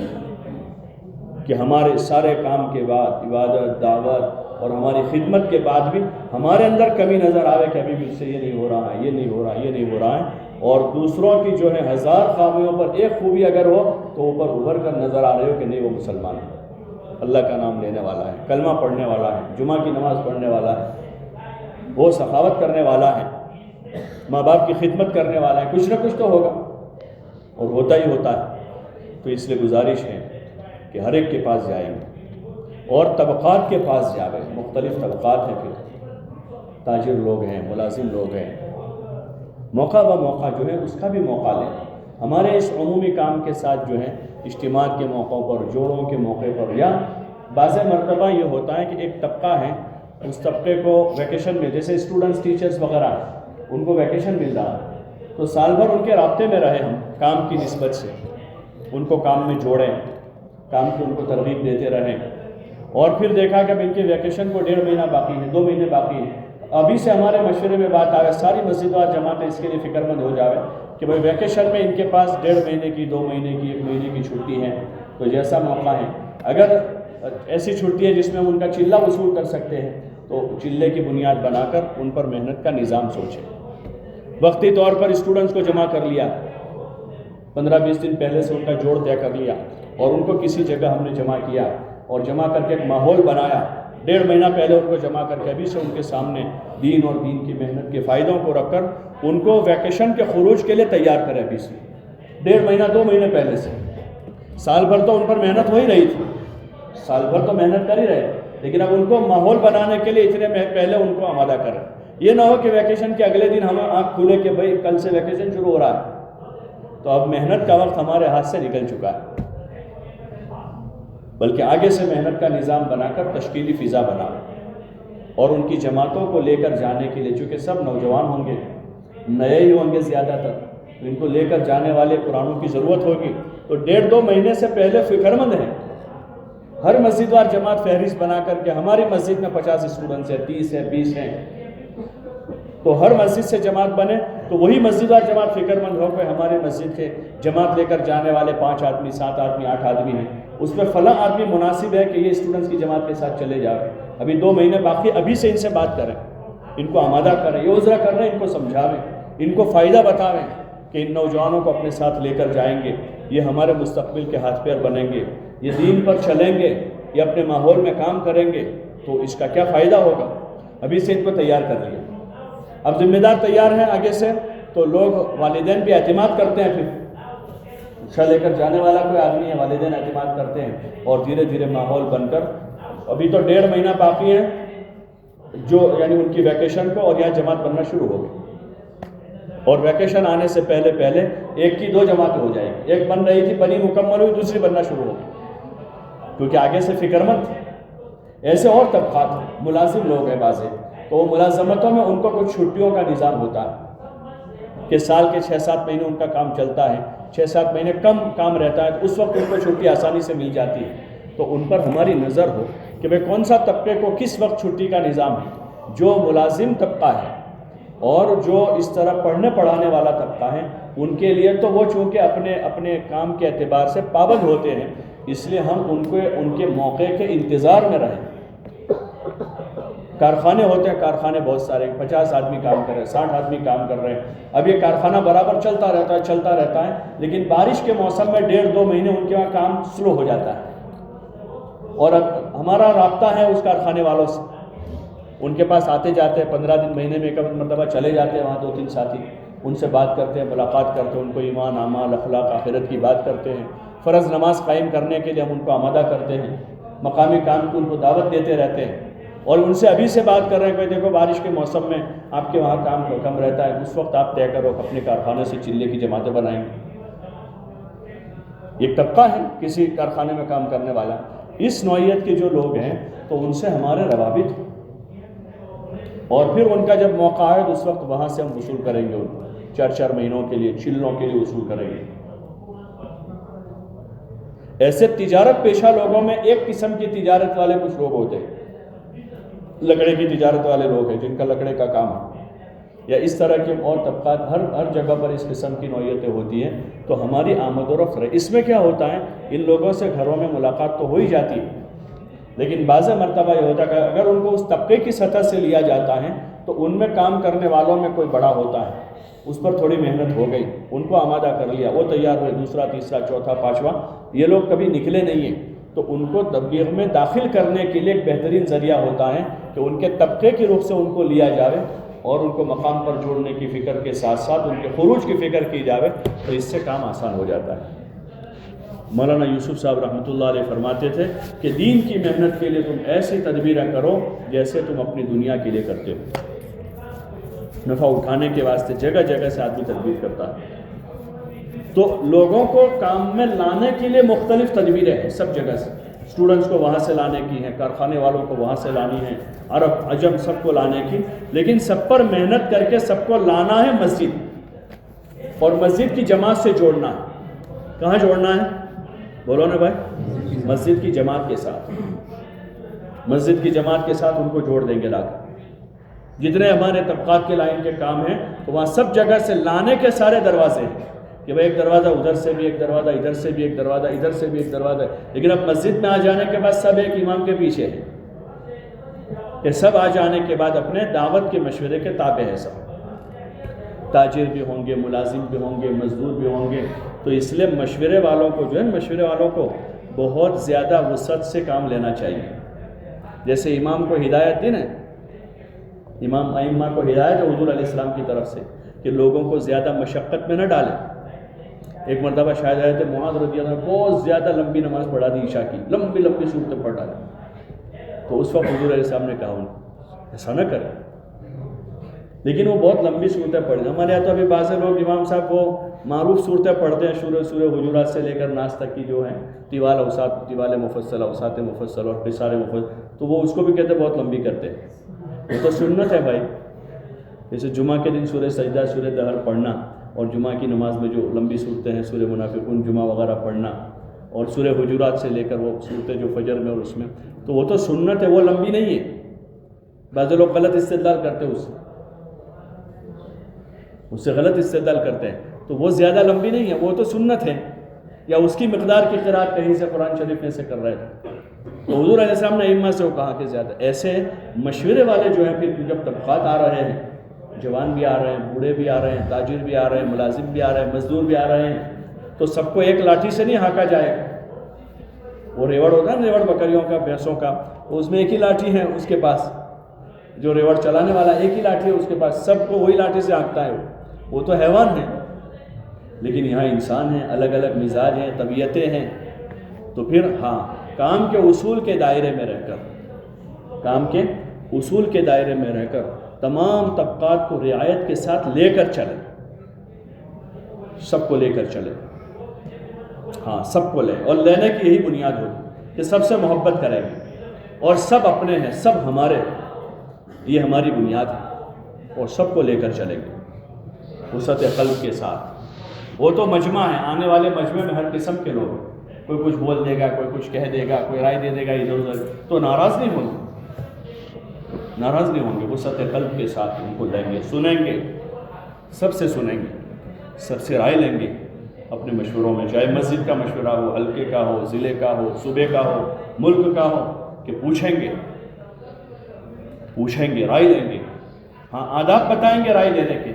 مشورے میں ہے نا بھائی رائے لینے دینے کے آداب ہیں، تو رائے دینے کا آداب سمجھائیں گے، کیونکہ ہر قسم کا مجمع آتا ہے، تو مشورے سے پہلے آداب بتا دیں گے، بھائی دیکھو ادب کے ساتھ رائے دیں، احترام کے ساتھ رائے دیں، اور کسی کی رائے کو کاٹے نہیں، اپنی رائے میں اصرار نہ کریں، یہ سارے آداب بتا دیں گے۔ پھر اس کے بعد اگر کسی نے بے اصولی کی تو ناراض نہیں ہونا، بلکہ محبت، ہاں بھائی ماشاءاللہ ہمارے بھائی کی رائے ہے، اللہ جزائے خیر دے، قبول فرمائے، اور دوسرے اور کسی کی رائے لے سب سے، اس سے ہمارا مشورہ صحیح رخ پر آئے گا، اور جب مشورہ صحیح رخ پر ہوگا مسجد کا، حلقے کا، صوبے کا، تو سارے لوگ اس مشورے سے جڑ جائیں گے، سارے لوگ جڑ جائیں گے، اس سے عوام خواص سب جڑیں گے، پرانے نئے سب جڑ جائیں گے، اور مشورے میں سب جڑ جائیں گے تو راہیں کھلے گی، اور سب کی رائےوں سے فائدہ ہوگا۔ بعض مرتبہ نیا آدمی رائے دیتا ہے لیکن وہ رائے بڑی مفید ہوتی ہے۔ حضرت سلمان فارسی نے رائے دی نا خندق کے موقع پر، حضور صلی اللہ علیہ وسلم نے قبول کیا اس کو، اور خندق کھودی اور بہت کارگر نکلی، وہ بہت فائدہ ہوا اس سے۔ ایسے کئی مواقع ایسے ہیں کہ جس میں حضور صلی اللہ علیہ وسلم نے رائے کو قبول کیا، اور یہ تو معروف ہے، ابن عباس رضی اللہ تعالیٰ عنہ نوجوان تھے وہ، لیکن حضرت عمر رضی اللہ تعالیٰ عنہ ان کو سب سے آگے بٹھاتے تھے، کیونکہ وہ صاحب رائے آدمی تھے اور ذی علم آدمی تھے، ان سے رائے لیتے تھے۔ یہ نہیں کہ انہیں ہوں ہمیں پڑھے آج کل میں چھوکروں چلے، ایسا نہیں ہو۔ اللہ نے کس میں کیا صلاحیت رکھی ہم نہیں جانتے، ہم نہیں جانتے کس کی اللہ نے صلاحیت، جیسے الناس معادن کمعدن الذهب والفضہ، کسی کو معمولی نہ سمجھے۔ 22 سال کا بچہ ڈسٹرکٹ کلیکٹر بن کے آ جاتا ہے کرسی پر، ارے ہوتا نہیں ہوتا؟ 24 سال کا بچہ ایم ڈی ہو کر آ جاتا ہے، پھر اس سے اپوائنٹمنٹ لینی پڑتی ہے، پھر ڈاکٹر صاحب کیا آ گیا تمہارے پاس، ارے ہوتا نہیں ہوتا؟ تو جب اس نے دنیا پر محنت کر کے وہ اس سطح تک پہنچ جاتا ہے کہ ہم اس کو عزت دے دیتے ہیں۔ ایک آدمی نے دین کی نسبت پر قربانی دے کر، ایک نوجوان دین کی محنت کے لیے آگے آ رہا ہے، تو پھر ہم اس کو اس سے زیادہ عزت دیں گے، اس سے زیادہ ہم عزت دیں گے، اور اس کو احترام کرنا سکھائیں گے کہ وہ بڑوں کا ادب کرے، بڑوں کا احترام کرے۔ یہ دو طرفہ معاملہ ہے، اس سے قدردانی سے جو ہے مجمع بڑھے گا۔ حضور علیہ السلام کے ساتھ جو صحابہ ہیں، اس میں جیسے حضرت ابوبکر ہیں، حضرت عبدالرحمن ابن عوف ہیں، اور ابو ذر غفاری ہیں، اور دیگر جو بڑی عمر کے تھے، اس کے علاوہ ایک آپ کی جماعت میں بہت سارے نوجوان تھے، عبداللہ ابن عباس، عبداللہ ابن عمر، عبداللہ ابن عمرو بن العاص، اور عبداللہ ابن مسعود، اور معاذ ابن جبل، ابی ابن کعب، یہ سارے ینگسٹر تھے حضور کے ساتھ، اور حضور علیہ السلام نے ان کو بھی ساتھ میں رکھا اور ان سے خوب کام لیا، یہاں تک کہ آپ علیہ السلام کے دنیا سے پردہ فرمانے کے بعد یہ جو بچے تھے سب بڑے بن گئے، بڑے بڑے صحابہ کہلائے ہو۔ عبداللہ ابن عباس بہت بڑا نام ہے، ابن مسعود بہت بڑا نام ہے، عمرو بن العاص، ابن عمرو بن العاص بہت بڑا نام ہے۔ یہ سب چاروں عبداللہ تھے، چاروں کا نام عبداللہ تھا، اور ایسے اور صحابہ ہیں۔ حضور نے ان کے مناقب بیان کیے، ان کی تعریف فرمائی حضور علیہ السلام نے، حالانکہ آپ کو بظاہر ایسا لگتا ہے کہ ضرورت نہیں تھی، کیونکہ وہ تو جانثار تھے، ان کی تعریف کرے نہ کرے کام کرتے تھے، وہ تو ان کی تعریف کرے نہ کرے وہ تو آپ کے اوپر جان قربان کیے ہوئے تھے، ہمارے ماں باپ آپ پر قربان یا رسول اللہ، کبھی آپ کی وہ نافرمانی نہیں کی انہوں نے، آپ کے اشاروں کو سمجھا، آپ کی منشا کو سمجھا انہوں نے، لیکن پھر بھی آپ علیہ السلام تعریف کر رہے ہوتے حضرت طلحہ کی، حضرت زبیر کی اور ان صحابہ کی کہ اس میں یہ خوبی ہے، اس میں یہ خوبی ہے، اس میں یہ خوبی ہے، ان کی خوبیوں کو اجاگر کیا۔ یہ ہمارے بڑوں کے ذمے ہیں جو مسجد کا کام لے کر چل رہے ہیں، حلقوں کا کام لے کر چل رہے ہیں، کہ سراہیں اور آگے بڑھاویں۔ جیسے ایک باپ کی فکر ہوتی ہے کہ وہ تو کم پڑھائے لیکن وہ بچے کو زیادہ پڑھاتا ہے، آج محسوس نہیں کرتا کہ میں 8ویں تک پڑھاؤں، بچہ SSC پاس کر لے گا تو پھر میرا کیا ہوگا، بلکہ وہ میرا بچہ ڈاکٹر بن جائے۔ باپ نے تو چھوٹی موٹی تجارت کر کے کام چلایا تھا اور وہ سوچتا ہے کہ میرے بیٹے کا شو روم بن جائے، اس کی بڑی شاپ ہو جائے، اس کی بڑی شاپ بنے۔ باپ اپنے حیاتی میں یہ سوچتا ہے، اس نے تو چھوٹے گھر میں گزارا کر لیا، لیکن اب بچوں کے لیے جب بنانے کی باری آتی ہے تو بڑے بڑے بنگلے بنا رہا کہ بھئی ہم نے تو ٹھیک ہے چھوٹے پر گزارا کیا، لیکن ہم اپنے بچوں کو اچھا مکان بنا کے دیں گے۔ ایسے ہی ہم نے قربانی مجاہدوں سے کام کو کیا، اب ہم کوشش کریں گے کہ ہمارے ساتھ جو عملہ تیار ہو، ایک قربانی والا، مجاہدے والا ایسا عملہ تیار ہو، ہمدردی کے ساتھ، رفائی کے ساتھ ہر طبقے کو لیں، سینے سے لگائیں۔ یہ حضور کی بڑی خوبی تھی کہ آپ نے سب کو سینے سے لگایا، اس لیے جب وہ حضرت زید کے چچا اور والد آئے تھے لینے کے لیے، مشہور قصہ ہے، حضرت زید کے والد اور چچا آئے، انہوں نے پہچان لیا کہ ہمارا بیٹا ہے، حضور سے کہا تمہارا بیٹا، ان کو پوچھا کہ بھائی کون ہے، کہ میرے ابا ہیں، میرے چچا ہیں۔ اچھا، وہ کہہ رہے ہیں کہ ہم ان کو لے جانا چاہ رہے ہیں۔ بولے ضرور، فدیہ ہم لے کر آئے۔ بولے فدیہ کی ضرورت نہیں، ویسے ہی لے جاؤ، لیکن ان سے پوچھ لو، وہ آنا چاہے تو لے جاؤ، وہ آنا چاہے تو لے جاؤ۔ تو ان کو کہا کہ بھائی کیا کہ تم ہمارے ساتھ چلو۔ بولے نہیں، میں تو یہیں رہوں گا، آپ کے ساتھ نہیں آؤں گا۔ وہ کہہ رہے بھائی ہم تمہارے ابا ہیں، ہم تمہارے چچا ہیں، تم چچا اور ابا پر یہاں غلامی کی زندگی کو ترجیح دے رہے ہو۔ بولے ہاں میں یہی رہوں گا آپ کے پاس۔ وہ کون سی چیز تھی؟ آپ نے ان کو محبت دی تھی، ایک اجنبی لڑکا ہے، ان کو ایسی محبت دی، ایسی محبت دی کہ اب وہ لڑکا اپنے وطن سے دور، اپنے ماں باپ سے دور، یہاں حضور پاک صلی اللہ علیہ وسلم کے پاس رہنے کو ترجیح دے رہا ہے، اور باوجود ہے کہ ابا اور چچا دونوں اتنے دور سے لے کر آئے ہیں، ان کے ساتھ جانے پر راضی نہیں ہے۔ محبت فاتح عالم، سب سے بڑی چیز یہی ہے۔ اور دینی جو ہمارے شعبے ہیں، دینی ہمارے ان شعبوں میں اسی کی سب سے زیادہ ضرورت ہے، اسی کی ضرورت ہے۔ حضرت مولانا الیاس صاحب رحمۃ اللہ علیہ کے ساتھ جو مجمع جڑا تھا وہ ان کی محبت اور ان کی خدمت سے جڑا تھا، کہ انہوں نے لوگوں کو محبت دی اور ان کی خدمت کی، اپنا سارا مال لگا دیا ان کے اوپر۔ بہت بڑے جاگیردار تھے، ہزاروں بیگھوں میں زمین تھی ان کے پاس، ہزاروں بیگھوں میں زمین تھی، بڑے جاگیردار تھے، لیکن اپنا ساری دنیا جو ہے دین کی محنت کی خاطر لگا دی اور لوگوں کو محبت دی، لوگوں کو درجہ دیا جس کا جو درجہ تھا۔ ہاں، اس وقت کے علماء کے نام جو مولانا کے خطوط ہیں اس میں جو القاب لکھے ہیں ان کے نام اہل علم تھے، جن کا چلہ بھی نہیں لگا تھا۔ ہم لوگ تو ابھی فوراً ہو کر بھائی چلہ لگا کہ نہیں لگا، ان کا 4 مہینے لگے، بھائی جن کا جو مرتبہ ہے وہ تو چلہ لگے نہ لگے اپنی جگہ پر ہے۔ بھائی ابا کا چلہ نہیں لگا تو کیا ابا نیچے آ جائیں گے؟ وہ تو باپ ہی رہیں گے نا، چلہ لگاؤ نہ لگاؤ ان کا۔ ایسے کوئی حافظ ہیں، کوئی عالم ہے، کوئی امام مسجد ہے، کوئی کسی دینی منصب پر ہے، تو چاہے ان کا چلہ لگا، وہ تو ان کے منصب پر ہے، ان کا ایک مقام ہے، وہ اللہ نے دیا ہے ان کو۔ چلہ نہ لگانے سے وہ گھٹ جائے گا کیا؟ مولانا الیاس صاحب کے خطوط پڑھے ہیں کہ کن القاب کے ساتھ انہوں نے خطوط لکھے۔ مولانا علی میاں صاحب رحمۃ اللہ علیہ بالکل جوان لڑکے تھے ان کے سامنے، مولانا کے ساتھ، لیکن ان کے نام جو خطوط لکھے اس میں ان کو جن القاب سے نوازا ہے اور جو سراہا ہے، ان کو جو سراہا ہے، ایسے اور علماء اور دیگر طبقات جن لوگوں سے، تو سب سے بڑی چیز جو ہے آپ کی طرف جو لوگوں کو کھینچنے والی جو چیز تھی وہ آپ کے اخلاق، آپ کی محبت وہ تھی کہ جس نے لوگوں کو آپ کا دیوانہ کر دیا۔ ایک مرتبہ ملاقات کر لی تو پھر آپ کے عاشق ہو گئے، اچھے اہل علم، وہی چیز تھی، وہ محبت فاتح عالم۔ یقین محکم، عمل پیہم، محبت فاتح عالم. کہ یقین جو ہے بالکل پختہ، پہاڑ جیسا یقین، اور عمل پیہم مسلسل، کبھی دعوت میں ہیں، کبھی عبادت میں ہیں، کبھی ذکر میں ہیں، کبھی خدمت میں ہیں، کبھی راہ خدا میں جان مال لگانے میں ہیں. عمل پیہم کہ عمل سے، عمل کے بعد عمل ہے، عمل کے بعد عمل ہے، بیچ میں گیپ نہیں ہے، چھٹی نہیں ہے بیچ میں دنیا داری نہیں ہے. یہاں تو کمانا بھی دینداری ہے، اور بیوی کے ساتھ رہنا بھی دینداری ہے، بچوں کے ساتھ زندگی گزارنا بھی دینداری ہے، بیچ میں دنیا داری کا نام نہیں ہے. عمل پیہم ہے اور محبت فاتح عالم، ایسی محبت کہ جو دنیا کو فتح کر دے.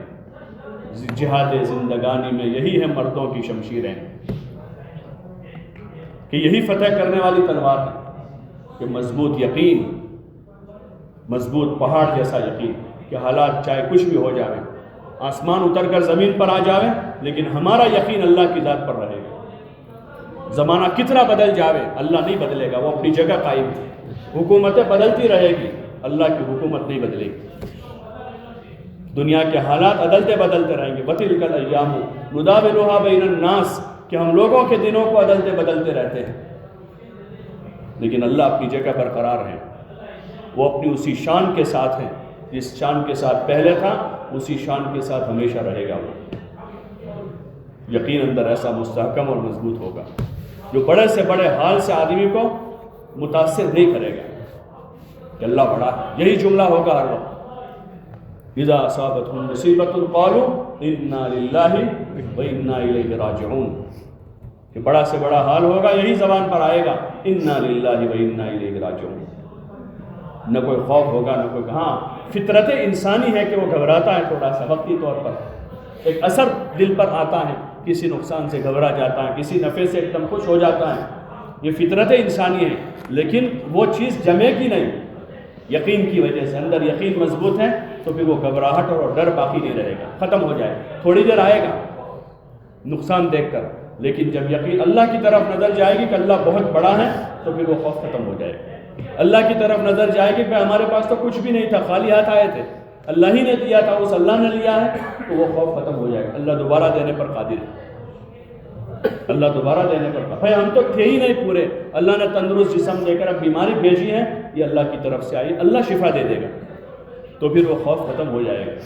تو یقین اللہ کی ذات پر ایسا مضبوط، اور عمل پیہم کہ عمل سے جی نہیں چھڑائیں گے. تبلیغ کے اس کام سے عمل والا بننا مقصود ہے، کہ ہم عمل والے بنیں. نماز، ذکر، تلاوت، عبادت اور اعمال اور اخلاق. انبیاء کی زندگیوں کو دیکھتے ہیں کہ انہوں نے خوب عمل کیا، اتنا نہیں خالی انہوں نے چل پھر کر لوگوں کو دعوت دی ہے. حضور علیہ السلام کے معمولات دیکھیں، اور معمولات میں اتنے مشغول بھی نہیں ہو گئے ہیں کہ وہ امت سے غافل ہو گئے ہیں. ایک طرف آپ کے معمولات ہیں، ایک طرف آپ کی امت پر محنت ہے کہ آپ نے لوگوں کو دین سکھایا، لوگوں کو دعوت دی، اور لوگوں کی اجتماعی زندگی میں شریک رہے، کٹ کر نہیں رہے، لوگوں کی اجتماعی زندگی میں شریک رہے. مکے میں بھی حضور علیہ السلام اجتماعی زندگی میں شریک رہے لوگوں کے ساتھ، اور مدینہ منورہ جا کر وہاں مدینہ کے مشرکین جو تھے، اور وہاں یہود بھی تھے، اور جو آپ پر ایمان لا چکے تھے وہ بھی تھے، سب وہاں پر تھے. تو ان کی اجتماعی زندگیوں میں آپ علیہ السلام نے شرکت کی،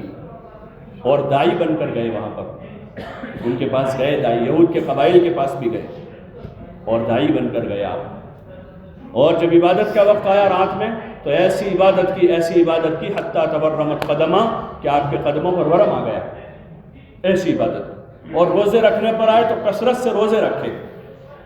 خرچ کرنے پر آئے تو عائشہ رضی اللہ عنہ فرماتی ہے کہ آپ علیہ السلام کثرت سے خرچ کرنے والے تھے، اور رمضان کا مہینہ آتا تو آپ کی سخاوت تیز آندھی کی طرح ہو جاتی تھی. عبادت کرنے پر آئے تو سال بھر تہجد پڑھتے تھے. اور رمضان کی عبادت کا تذکرہ ہے، عائشہ رضی اللہ عنہ فرماتی ہیں کہ رمضان میں آپ علیہ السلام بستر پر تشریف نہیں لاتے تھے، ایسی عبادت کی. اور احد میں جانے کا موقع ہے تو سب سے آگے ہے، بدر میں جانے کا موقع ہے تو سب سے آگے آپ ہیں، حمراء الاسد میں سب سے آگے آپ ہیں، تبوک میں سب سے آگے آپ ہیں. اور جتنے تقاضے آئے، علماء نے جو غزوات کا تذکرہ کیا ہے اس میں تقریباً 27 یا 29 غزوے ہوئے ہیں 10 سال میں. تو سارے غزووں میں آپ علیہ السلام بنفس نفیس بنفس نفیس شریک۔ ابتدائی مدینہ کے ابتدائی دور میں آپ کی 1 2 3 ازواج تھی، لیکن اخیر عمر میں آپ کی 9 ازواج حیات تھی۔ ان کے سارے تقاضوں کو پورا کرتے ہوئے آپ صلی اللہ علیہ وسلم امت کو بھی وقت دے رہے ہیں، عبادت بھی کر رہے ہیں، دعوت کے تقاضے بھی پورے کر رہے ہیں۔ یہ آپ کی حیات ہے، یہ ہمارے لیے اسوہ ہے۔ آپ کی زندگی کو ہم پڑھیں اور ذرا سیریس ہو کر پڑھیں۔ کیسے پڑھیں؟ نوجوان لڑکے ناولیں پڑھتے ہیں نا، سیریس ہو کر پڑھتے ہیں، اور کتابیں اپنی فیوریٹ کتابیں لاتے پڑھتے ہیں۔ اور آج کل یہ سوشل میڈیا کا دور ہے، تو اس میں چینلز تعین کر کے یعنی سیریس ہو کر پڑھتے ہیں، تو ان کا آؤ بھاؤ رنگ ڈھنگ دھیرے دھیرے بدلنا شروع ہو جاتا ہے۔ اچھا خاصا داڑھی ٹوپی والا نوجوان تھا اور وہ پتہ نہیں کدھر لگ گیا، تو دھیرے چینج ہو جاتا ہے ایک دم۔ اچھا خاصا ماں باپ کا فرما بردار تھا، وہ پڑھتے اس پر جاتے ایسا چینج ہو گیا کہ وہ پتہ ہی نہیں چل رہا کہ ان کا بیٹا ہے۔ اس کی فکر سے، اس کی سوچ سے، ایسے صحابہ کو اور حضور صلی اللہ علیہ وسلم کو ہم ایسے سیریس ہو کر پڑھے کہ دھیرے ہمارے جذبات بدل جائیں، عبادت کا ذوق پیدا ہو جائے، ریاضت اور مجاہدے کا شوق پیدا ہو جائے۔ اس لیے کہ آپ کی محنت کی بنیاد جو ہے وہ سادگی اور جفاکشی پر ہے، کہ اس میں سادگی ہے، سمپل لائف۔ آپ چاہتے تو روزانہ نیا جوڑا پہن سکتے تھے آپ، لیکن بعض مواقع ایسے آئے کہ آپ کے جسم اتھر پر صرف ایک چادر ہے۔ وہ مشہور قصہ ہے جب آپ علیہ السلام ازواج سے ناراض ہو کر اوپر قیام کر لیا تھا، تو عمر رضی اللہ عنہ پہنچے تھے، آپ کا اوپر کا جسم کھلا تھا، آپ ٹیک لگا کر بیٹھے تھے، جسم پر نشان پڑے تھے، اور معمولی سے کچھ جو وغیرہ وہاں پڑے تھے، تو عمر نے ایک دم تعجب سے کہا کہ حضور آپ اللہ کے رسول ہیں، آپ حق ہیں، آپ سچے ہیں، اور یہ اور وہ اور آپ کا یہ حال اور یہ قیصر اور کسریٰ اللہ کے دشمن۔ تو حضور علیہ السلام ایک دم سے بیٹھ گئے، ایک دم بیٹھ کر کہا عمر ابھی تم دھوکے میں پڑے ہوئے ہو کہ وہ اللہ کے دشمن ہیں، وہ یہ ان کی آزمائش ہے اس میں، اور آپ نے اس جفاکشی والی زندگی کو اختیار کیا۔ یہ آپ کی چوائس تھی، آپ کا جو مجاہدہ ہے وہ اختیاری ہے۔ یہ کیا تھا آپ کی؟ بولو نا بھائی، اور ہماری چوائس کیا ہے؟ نہیں واقعات میں ہم دل پر ہاتھ رکھ کے بولیں کہ اتنے سال دین کا کام کرتے ہماری چوائس کیا ہے؟ ایک تو ہے کہ بھائی ٹھیک ہے ہمارا جسم متحمل نہیں ہے جس مجاہدے کا، ہم وہ نہیں کریں گے، اس کی اجازت نہیں ہے، جس مجاہدے کا ہمارا جسم متحمل نہیں کریں گے، لیکن دھیرے مشق تو کریں گے کہ بھائی ہم لمبی نماز پڑھیں، لمبی تہجد پڑھیں، لمبی دعا مانگیں، بہت زیادہ پیدل نہیں چل سکتے تو کشتوں میں ملاقاتوں میں پیدل پھریں، پھر دھیرے استعداد بنے گی ہماری تو سیر روزے میں پیدل جائیں گے، پھر دھیرے خدا اور استعداد بنائے گا تو ہم انشاءاللہ چلے 4 مہینے پیدل لگائیں گے۔ اور پیدل چلنے میں تو ایک تو چیز ہے کہ آدمی کا خود کا مجاہدہ وجود میں آ کر آدمی کے اندر جو ہے انقیاد کی صفت پیدا ہوتی ہے، اور دوسرا یہ ہوتا ہے کہ پیدل جو ہے پیدل وہاں پہنچ جائیں گے پیدل والے جہاں سائیکل بھی نہیں جا سکتی، جہاں 4 ویلر نہیں جا سکتی، جہاں موٹر نہیں جا سکتی، جہاں ٹرین اور ہوائی جہاز نہیں جاتا، پیدل والے وہاں تک جائیں گے۔ اور ابھی آج کی اس ڈیولپ دنیا میں، اس ترقی یافتہ دنیا میں بھی آپ حضرات کو زیادہ تجربہ ہے کہ دنیا کے بہت سارے ایسے علاقے ہیں وہاں پر آج تک سواریاں نہیں جا رہی ہیں۔ ارے جاتی ہیں سواریاں، اور جہاں سواریاں جاتی بھی ہیں وہاں سال کے 6-7 مہینے وہ نہیں جا پاتی ہیں۔ آپ کے ملک کا کتنا بڑا حصہ ایسا ہے؟ یہ کونگو میں ابھی تک پورا آدھا پونا کونگو ایسا ہے کہ جہاں راستے نہیں ہیں۔ افریقہ کے بہت سارے ایسے ممالک اور ایشیا کے ممالک کے جتنے دیہی علاقے ہیں، جنگلوں کے علاقے ہیں، وہاں پر ابھی تک راستے نہیں ہیں۔ اگر پیدل کا نظام ہمارا جاری رہا جماعتوں کی چلت پھرت کا تو ہماری جماعت جنگل میں ایک گھر تک کے حضور کے ایک امتی تک پہنچ جائے گی۔ لیکن ہم اگر دھیرے اس مجاہدے کی صفت سے باہر آ کر اور اس پر ٹرین میں آئے، ٹرین سے بس میں آئے، بس سے اب اپنی 4 ویلر میں آ گئے، اور 4 ویلر میں بھی اعلیٰ سے اعلیٰ قسم کی ایسی سواری ہو کہ جس میں پتہ بھی نہ چلے کہ سب مسافر ہیں کہ مقیم ہیں، تو پھر تبلیغ اپنی جگہ رہ جائے گی، اور ہم ابھر کر ایک گروپ بن جائیں گے اور ایک محدود طبقے میں کام آ کر سمٹ جائے گا۔ اس لیے پہلے دن سے ہمارے بزرگوں کی دور اندیشی کہ بھائی پیدل جماعتیں پھرا گئے اور پیدل چلیں۔ یورپ امریکہ میں اب لوگ پیدل چل رہے ہیں، فرانس میں ہم لوگ گئے تھے گزشتہ تو گئے جماعت الحصیر، چٹائی والی جماعت، تو ابھی بھی آج بھی چلتی ہے ان کی جماعت الحصیر، پیدل جماعتیں ان کا چلتی ہیں۔ اور یہ نہیں ہے کہ جس کے پاس پیسہ نہیں وہ پیدل چلے، ایسی بات نہیں ہے کہ جس کے پاس پیسہ نہ ہو وہ پیدل چلے، اور جس کے پاس پیسہ ہے وہ ہوائی جہاز میں اڑے۔ ٹھیک ہے، ضرورت پڑے گی ایک ملک سے دوسرے ملک جانے کی تو بقدر ضرورت، بوقت ضرورت اس کو استعمال کر لیں گے، لیکن بوقت ضرورت جب پیدل چلنے کا موقع ہے تب پیدل، گشتوں میں پیدل چلیں گے، ملاقاتوں میں کوشش کریں کہ پیدل ہم جائیں، سہروزہ جماعتیں ایک بستی سے دوسری بستی جا رہے اس کو پیدل کی ہدایت دیں، چلے شار مہینے کی جماعتیں ہماری پیدل چلیں، تو اس سے ہم پبلک میں رہیں گے، کہاں رہیں گے؟ پبلک میں رہیں گے، عوام میں رہیں گے، اور اگر یہ ہمارا ختم ہوا تو پھر ہم ایک ٹکا بن کر رہ جائیں گے، اور لوگوں کے لیے تبلیغ مشکل ہو جائے گی، کہ تبلیغ تو اس وقت ہو سکتی ہے جب آپ کے پاس اپنی ذاتی 4 پہیے والی گاڑی ہو۔ لوگ یہی سمجھیں گے کہ بھئی تو جب تک آپ کے پاس 4 ویلر نہیں آپ جماعت میں نہیں جا سکتے، اور وہ 4 ویلر لاتے لاتے بوڑھا ہو جائے گا، یہ تصور بیٹھ جائے گا دماغ میں، اور اگر پیدل پھر رہے ہیں تو سب کے لیے آسان ہے۔ اس لیے آپ حضرات سے گزارش ہے کہ طے کریں کہ صفت جوہد کے ساتھ کام کریں گے۔ کیسے کریں گے؟ ہر کام کا ایک مزاج ہوتا ہے، ہر کام کا ایک مزاج۔ بھائی بھٹیارے کا کام ہے تو اس کو تو گرمی برداشت، چاہے وہ چولہے کی گرمی ہو کہ گیس کی گرمی ہو، لیکن ایک آدمی بھٹیارے کا کام بھی کرنا چاہ رہا ہے اور یہ چاہ رہے کہ پنکھا چلا کے اے سی میں ٹھنڈک میں کام کروں، ہوگا اس کا کام؟ ارے بولو نا بھائی۔ تو ایسے ایک آدمی تبلیغ کا کام بھی کرنا چاہ رہا ہے اور یہ چاہ رہا ہے کہ پسینہ بھی نہ نکلے اور ایک وقت بھوک بھی ذرا تیز نہ لگے اور ذرا بھی مشقت نہ ہو اور تبلیغ ہو جائے، تو تبلیغ نہیں ہوگی، دوسرا کچھ ہوگا۔ تو اس لیے آپ حضرات سے گزارش ہے صفت جوہد کے ساتھ، مجاہدے کی صفت کے ساتھ اور سادگی کے ساتھ۔ حضرت مولانا ابراہیم صاحب دامت برکاتہم ایک مرتبہ ایک نجی مجلس میں کچھ حضرات بیٹھے تھے، کچھ اس نوعیت کی باتیں فرمانے لگے، بھائی کام کرتے کرتے ہمارا لیول نیچے آ گیا اور کام کا معیار اونچا جا گیا، کام کرتے کرتے ہمارا لیول اور ہمارا معیار نیچے آ گیا، کہ بہت زیادہ عیش پرستی تھی، بہت زیادہ دھوم دھام تھی زندگی میں، آدمی دھیرے دھیرے سادگی پر آ رہا، نیچے آ گیا اور کام کا معیار اونچا جا گیا، کہ کام میں پختگی آوے، قربانی آدمی کی بڑھے، تعلق مع اللہ بڑھے، لوگوں کے ساتھ آدمی کے تعلقات بڑھے، دین کی اور دعوت کی نسبت پر ہمارا لیول ہم نیچے لا تو ہم موت تک کام میں چل سکیں گے۔ ہزار آزار کے ساتھ وہ آدمی کام میں چل سکے گا جس کا لیول نیچے ہے، اور اگر آدمی کا معیار بہت اونچا ہو گیا، سواری کا، کھانے پینے کا، گھر کی رہن سہن کا، تو پھر آدمی دھیرے دھیرے گشتوں میں نہیں جڑ پائے گا، شب گزاری نہیں کر پائے گا، کیونکہ گھر کا بستر اتنا اچھا ہو گیا ہے کہ اب وہ بستر چھوڑنا، اللہ تعالیٰ نے تو بیوی بچوں کی بھی اتنی محبت سے منع کیا ہے جو اللہ کے لیے نہ چھوٹتے ہوں۔ کسی محبت کہ بیوی بچوں کی محبت بھی حد میں رہے، وہ آیت ہے نا، ان کان آباؤکم وابناؤکم واخوانکم وازواجکم وعشیرتکم واموال اقترفتموها وتجارۃ تخشون کسادها ومساکن ترضونها احب الیکم من اللہ ورسولہ وجہاد فی سبیلہ فتربصوا حتی یاتی اللہ بامرہ، کہ ان چیزوں کی، ان 8 چیزوں کی محبت، ان کان آباؤکم تمہارے باپ دادا،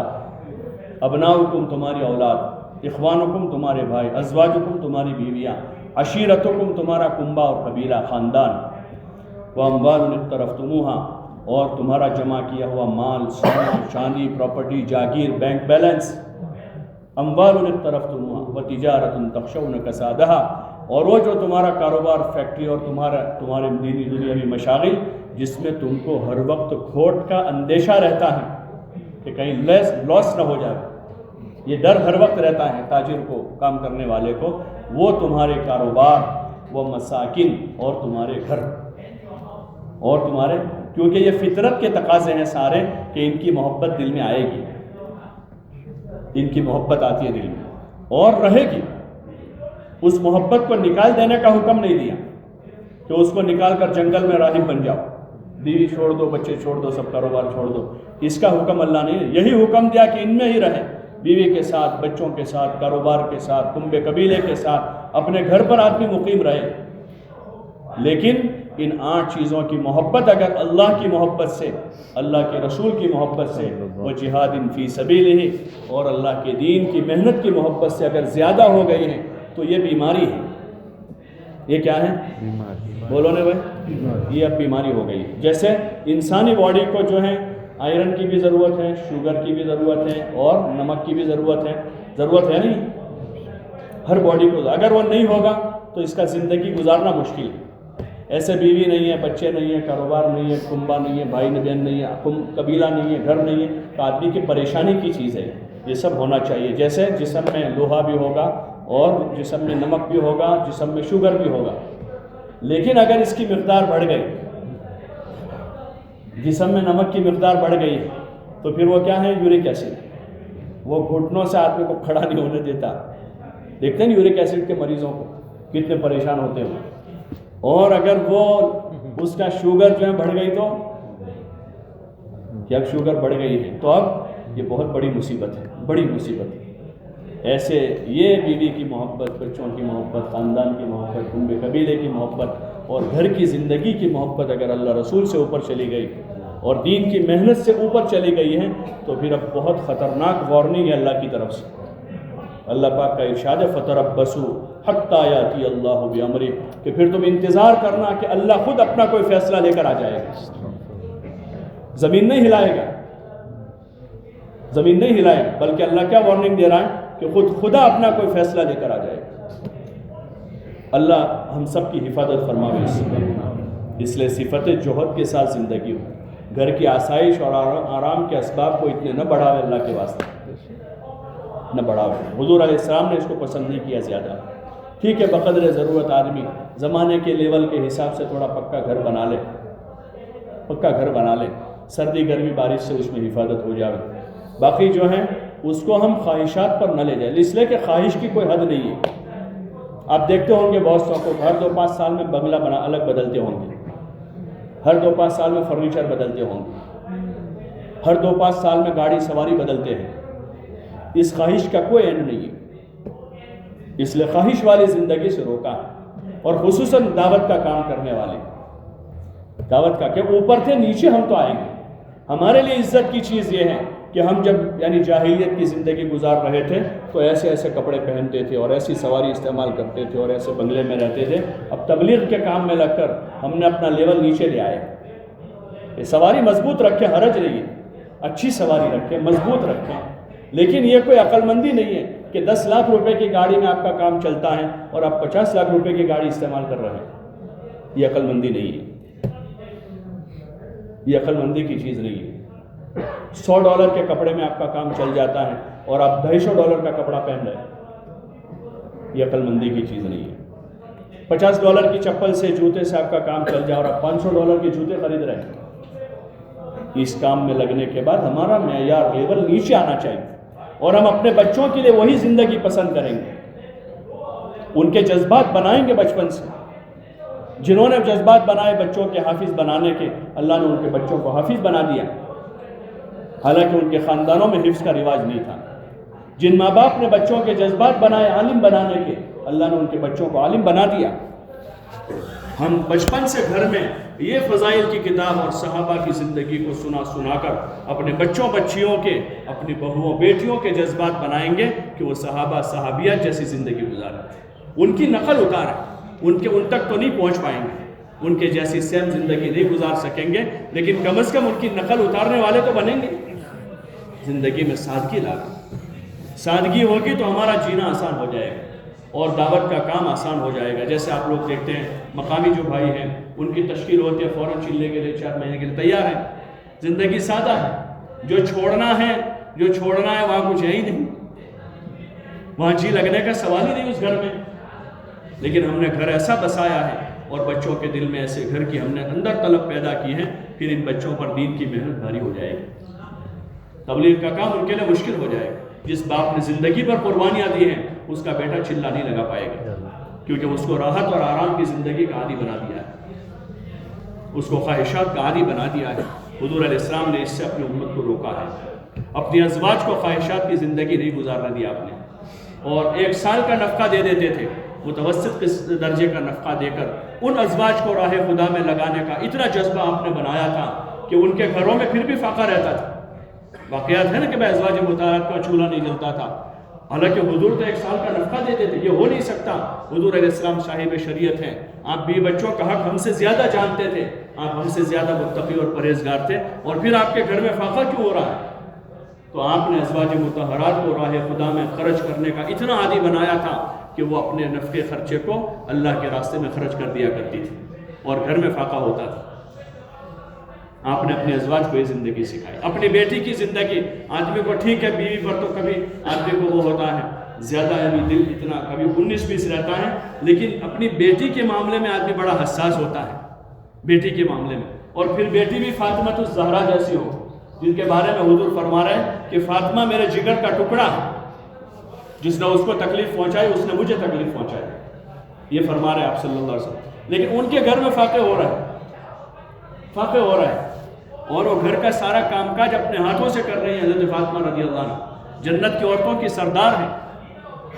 جنت کی عورتوں کی سردار ہیں، اپنے ہاتھ سے کام کر رہی ہے۔ اور حضور علیہ السلام کے پاس حضرت علی نے بھیجا ایک مرتبہ کہ تمہارے ابا کے پاس بہت سارے غلام آئے اور دوسروں کو دے رہے ہیں، آپ بھی جا کر ایک مانگ لو، گھر کے کام میں مددگار بن جائیں گے وہ۔ تو حضور پاک صلی اللہ علیہ وسلم کے پاس حضرت فاطمہ رضی اللہ عنہ پہنچی، لیکن آپ کی تربیت دیکھیں کہ حضرت فاطمہ آپ کے پاس جا کر بھی شرم کی وجہ سے سوال نہ کر سکی، اپنے اس باپ سے جس باپ کو اتنی محبت ہے اپنی اس بیٹی سے کہ وہ کہہ رہا ہے کہ میرے جگر کا ٹکڑا ہے، جب آتی تھی تو آپ ان کے استقبال کے لیے کھڑے ہو جاتے تھے اور ان کو پہلے بٹھاتے تھے پھر آپ بیٹھتے تھے۔ وہ بیٹی کی تربیت یہ فرمائی ہے کہ سوال نہیں کر سکی۔ اور پھر جب دوسرے دن حضرت علی رضی اللہ عنہ ساتھ میں گئے تو پوچھا کہ کیا وجہ تھی، کل کو آئی تھی، کوئی کام تھا کیا؟ تو اس وقت حضرت علی نے فرمایا یا رسول اللہ میں نہیں بھیجا تھا ان کو، اور اس وجہ سے بھیجا تھا کہ آپ کے پاس بہت سارے غلام اور نوکر آئے تھے، تو ایک آدھ غلام ان کو مل جاتا ان کے کام کاج میں مدد کر لیتا، وہ اس لیے بھیجا تھا۔ تو اس وقت حضور علیہ السلام نے یہ نہیں کہا کہ بیٹا تم نے مجھے پہلے سے کہا نہیں، 2 دن پہلے کہہ دیتی، ذرا آگے سے کچھ تذکرہ کر دیتی تو میں تیرے لیے 2 غلام الگ کر لیتا۔ آپ اس وقت یہ فرما رہے کہ بیٹا میں تجھے غلام اور نوکر سے بھی زیادہ بہتر چیز نہ بتاؤں؟ تو حضرت فاطمہ نے کہا ضرور یا رسول اللہ، کہہ رہے جب دن بھر کا کام کرتے کرتے تم تھک جایا کرو تو رات میں جب بستر پر لیٹنے کے لیے آؤ تو 33 مرتبہ سبحان اللہ، 33 مرتبہ الحمدللہ، 34 مرتبہ اللہ اکبر پڑھ لیا کرو، یہ تمہارے لیے غلام سے بہتر ہے۔ آپ نے اپنی بیٹی کے لیے یہ زندگی پسند کی، یہ چوائس۔ ہم اپنی چوائس کا محاسبہ کریں کہ ہماری پسند کیا ہے، کہ ہماری پسند وہ ہے جو حضور علیہ السلام اور صحابہ کی تھی، ہماری پسند کیا ہے، اور جو ہماری پسند ہے وہ پسند کس کی ہے ذرا ہم دیکھیں کہ جو چیز ہم پسند کیے ہوئے ہیں اس وقت، اور جو ہم اپنے لیے، اپنے اولاد کے لیے، اپنے بیوی بچوں کے لیے جس زندگی کے ہم طالب ہیں وہ زندگی کس کی زندگی ہے، تو پھر ہم خود فیصلہ کریں گے کہ ہم کسی غلط رخ پر جا رہے ہیں، کسی غلط رخ پر جا رہے ہیں۔ دین کا دعوت کا کام کرتے کرتے ہمارے جذبات جو ہیں حضور علیہ السلام اور صحابہ کے جذبات سے میل کھاتے جا رہے ہیں۔ گھر کی تعلیم کے ذریعے سے ہم اپنے بیوی بچوں کے وہ جذبات بناویں کہ جن جذبات سے وہ ہمارے اس میں مددگار بنتے جا رہے ہیں کہ گھر میں سادہ زندگی کا مزاج بنے، سادگی آوے، حیا آوے، اور گھر میں اعمال کی کثرت ہو، عبادت کی کثرت گھر میں وجود میں، گھر میں دعوت آوے، ہماری بچیاں دائی بنیں، ہماری گھر کی عورتیں دائی بنیں، وہ دین کی بات کہنے والی اور ایک دوسروں کو سمجھانے والی بنیں، وہ اپنا علم خود عمل کرتے ہوئے دوسروں کو علم سکھانے والے بنیں۔ یہ مطلوب اور مقصود ہے، اور یہ حکم ہے اللہ کا۔ ازواج مطہرات کو خصوصی خطاب ہے، باقی امت کی عام عورتوں سے اللہ کا حکم ہے وَاذْكُرْنَ مَا يُتْلَىٰ فِي بُيُوتِكُنَّ مِنْ آيَاتِ اللَّهِ وَالْحِكْمَةِ، کہ اپنے گھروں میں رہ کر اللہ کی آیت اور حکمت کی باتوں کا مذاکرہ کرتی رہیں۔ عام فہم یہ فضائل کی کتابیں اسی غرض سے پڑھائی جا رہی ہیں کہ اس میں سارے ضروری جو چیزیں، نماز، روزہ، ذکر، تلاوت، عبادت، اخلاق، وہ ساری ضروری چیزیں اس میں آئے گی۔ پھر اس کے ساتھ کلام پاک کی تلاوت اور اللہ کا ذکر، اور اپنا ضروری علم عورتیں خود حاصل کریں، ان کے اندر جذبات، شوق پیدا ہو جو اپنی ضرورت کا علم خود سیکھیں۔ اس کا انتظام نہیں ہے ایسا تو پھر اپنے گھر کے مردوں کے ذریعے سے وہ علماء سے معلوم کرا، اور علم کی روشنی میں گھر میں شادی ہو، علم کی روشنی میں گھر کا نظام چل رہا ہو، بچوں کی تربیت اور پرورش حضور والے مبارک علم کی روشنی میں ہو رہی ہو، یہ اس کام سے چاہا جا رہا ہے۔ گھر کی تعلیم سے خالی تعلیم صرف سننا سنانا نہیں ہے، کوئی وظیفے کے طور پر تعلیم نہیں ہے کہ 2 صفحے روزانہ پڑھ لیے، 2 تسبیح روزانہ پڑھ لیے ایک وظیفہ ہے، ایسے کوئی وظیفے کے طور پر نہیں ہے۔ تعلیم جو ہے ایک تعمیر ہے کہ اس تعلیم سے گھر کی تعمیر ہو، اور گھر کی تعمیر جو ہے ایمان، اعمال، اخلاق اور فکر آخرت کے ساتھ ہوتی ہے۔ گھر کی تعمیر 4 دیواری سے نہیں ہے، گھر کی تعمیر جو ہے مہنگے مہنگے صوفہ سیٹ سے نہیں ہوتی ہے، اور گھر کی تعمیر مختلف قسم کے ڈیزائن کے یعنی رنگ اور پردوں سے نہیں ہوتی ہے۔ گھر کی تعمیر گھر میں رہنے والوں سے۔ حضور علیہ السلام کے گھروں کا حال جو تھا بالکل سادہ چھپر کے تھے، سادہ چھپر کے تھے، جن میں کوئی زیادہ اسباب نہیں تھے رہنے سہنے کے، لیکن وہ گھر جو ہے وہ تعمیر شدہ تھے۔ اس گھر کے مکی جو رہنے والے تھے ان کا ایمان، اعمال، اخلاق، فکر آخرت کا ایک بہت اونچا معیار تھا۔ وہ اصل تعمیر بیت۔ اپنے گھروں کی ہم اچھی تعمیر کریں، اپنے بچوں کی، بچیوں کی، یہ مقصد ہے ہماری گھر کی تعلیم سے۔ اس لیے آپ حضرات سے گزارش ہے کہ ایک داعی ہونے کی حیثیت سے دین کی محنت میں اللہ نے لگایا ہے تو ہم امت کے لیے نمونہ پیش کریں، اپنا معیار زندگی نیچے لا کر کھانا پینا پہننا اوڑھنا جو ہے اس میں ہم زمانے کا مقابلہ نہ کریں، اس میں ان کی ریس نہ کریں کہ ہم ان سے آگے بڑھ جائیں، بلکہ ہم تو نیچے آنے میں اور پیچھے جانے میں فائدہ محسوس کریں۔ لوگ ہیں کہ میں آگے بڑھو دنیا کے معاملے میں، لیکن ہمارا دنیاوی معاملے میں پیچھے رہنے میں زیادہ فائدہ ہے۔ پیچھے جاوے ہم 100 سال، 200 سال، 300 سال، 400 سال، 500 سال، 600 سال، 1000 سال اور 1442 43 سال پیچھے چلے جائے، قرن اول میں جاوے اور وہاں جا کر جھانکے کہ وہاں کیا ہو رہا تھا، وہاں جا کے اپنے بچوں کو اونچا کر کے دکھائے، دیکھو بھائی قرن اول میں کیا ہو رہا ہے، حضور علیہ السلام کے گھروں میں، صحابہ کے گھروں میں، مہاجرین و انصار کے گھروں میں کیا ہو رہا ہے، عبد الرحمن ابن عوف کے گھر میں کیا ہو رہا ہے، عثمان ابن عفان کے گھر میں کیا ہو رہا ہے، طلحہ اور حضرت زبیر رضی اللہ عنہ کے گھر میں کیا ہو رہا ہے، اور اسلامی خلافت میں حضرت امیر المومنین خلیفۃ المسلمین سیدنا عمر بن الخطاب رضی اللہ عنہ کی وہ خلافت کہ جس میں آپ کا کوئی مد مقابل دنیا میں نہیں ہے، ایسی خلافت میں حضرت عمر کے زمانے میں کیا ہو رہا ہے وہ ہم اپنے بچوں کو بتائیں گے۔ ہم یورپ اور امریکہ نہیں بتائیں گے ان کو کہ افریقہ میں رہتے ہم یورپ کو دیکھیں گے، بلکہ افریقہ میں رہتے ہوئے ہم اپنے بچوں کو حضرت عمر کی خلافت کا دور بتائیں گے کہ دیکھو یہ خلیفۃ المسلمین ہے، کیسی سادہ زندگی کے ساتھ جب وہ خلافت کی کرسی پر بیٹھ سکتے ہیں تو ہم تجارت کی کرسی پر کیسے نہیں بیٹھ سکتے، ہم اپنے دنیا کے کام کاج اس سادگی کے ساتھ کیوں نہیں کر سکتے، اور ان کے زمانے میں بڑے بڑے گورنر جب ایسی سادگی کے ساتھ زندگی مصر اور شام میں گزار سکتے ہیں تو پھر ہم یہاں رہ کر سادہ بعض مرتبہ آتا ہے کہ بھائی ہمارے یہاں کا لیول ذرا الگ ہے، وہاں کا لیول الگ ہے، ایشیا اور افریقہ اور پھر یورپ اور امریکہ ہو، تو حضور علیہ السلام نے سب کو کامن کر کے چھوڑا، سب کو کامن کیا، ایک اللہ کی نسبت پر سب کو جمع کیا اور حضور کے ایک طریقے پر جمع کیا ہے، ایک طریقے پر جمع کیا ہے۔ امت امریکہ میں رہے، آسٹریلیا میں رہے، افریقہ میں رہے یا یورپ میں رہے، حضور کے مبارک معیار پر ہی امت جمع ہو، اور حضور والا طریقہ قیامت تک آسان ہے، وہ مشکل نہیں ہے، وہ مشکل نہیں ہے۔ اگر یہ مجمع اس کو بولنا شروع کرے گا کہ ہمیں حضور کے طریقے پر جینا ہے، حضور کے طریقے، ایک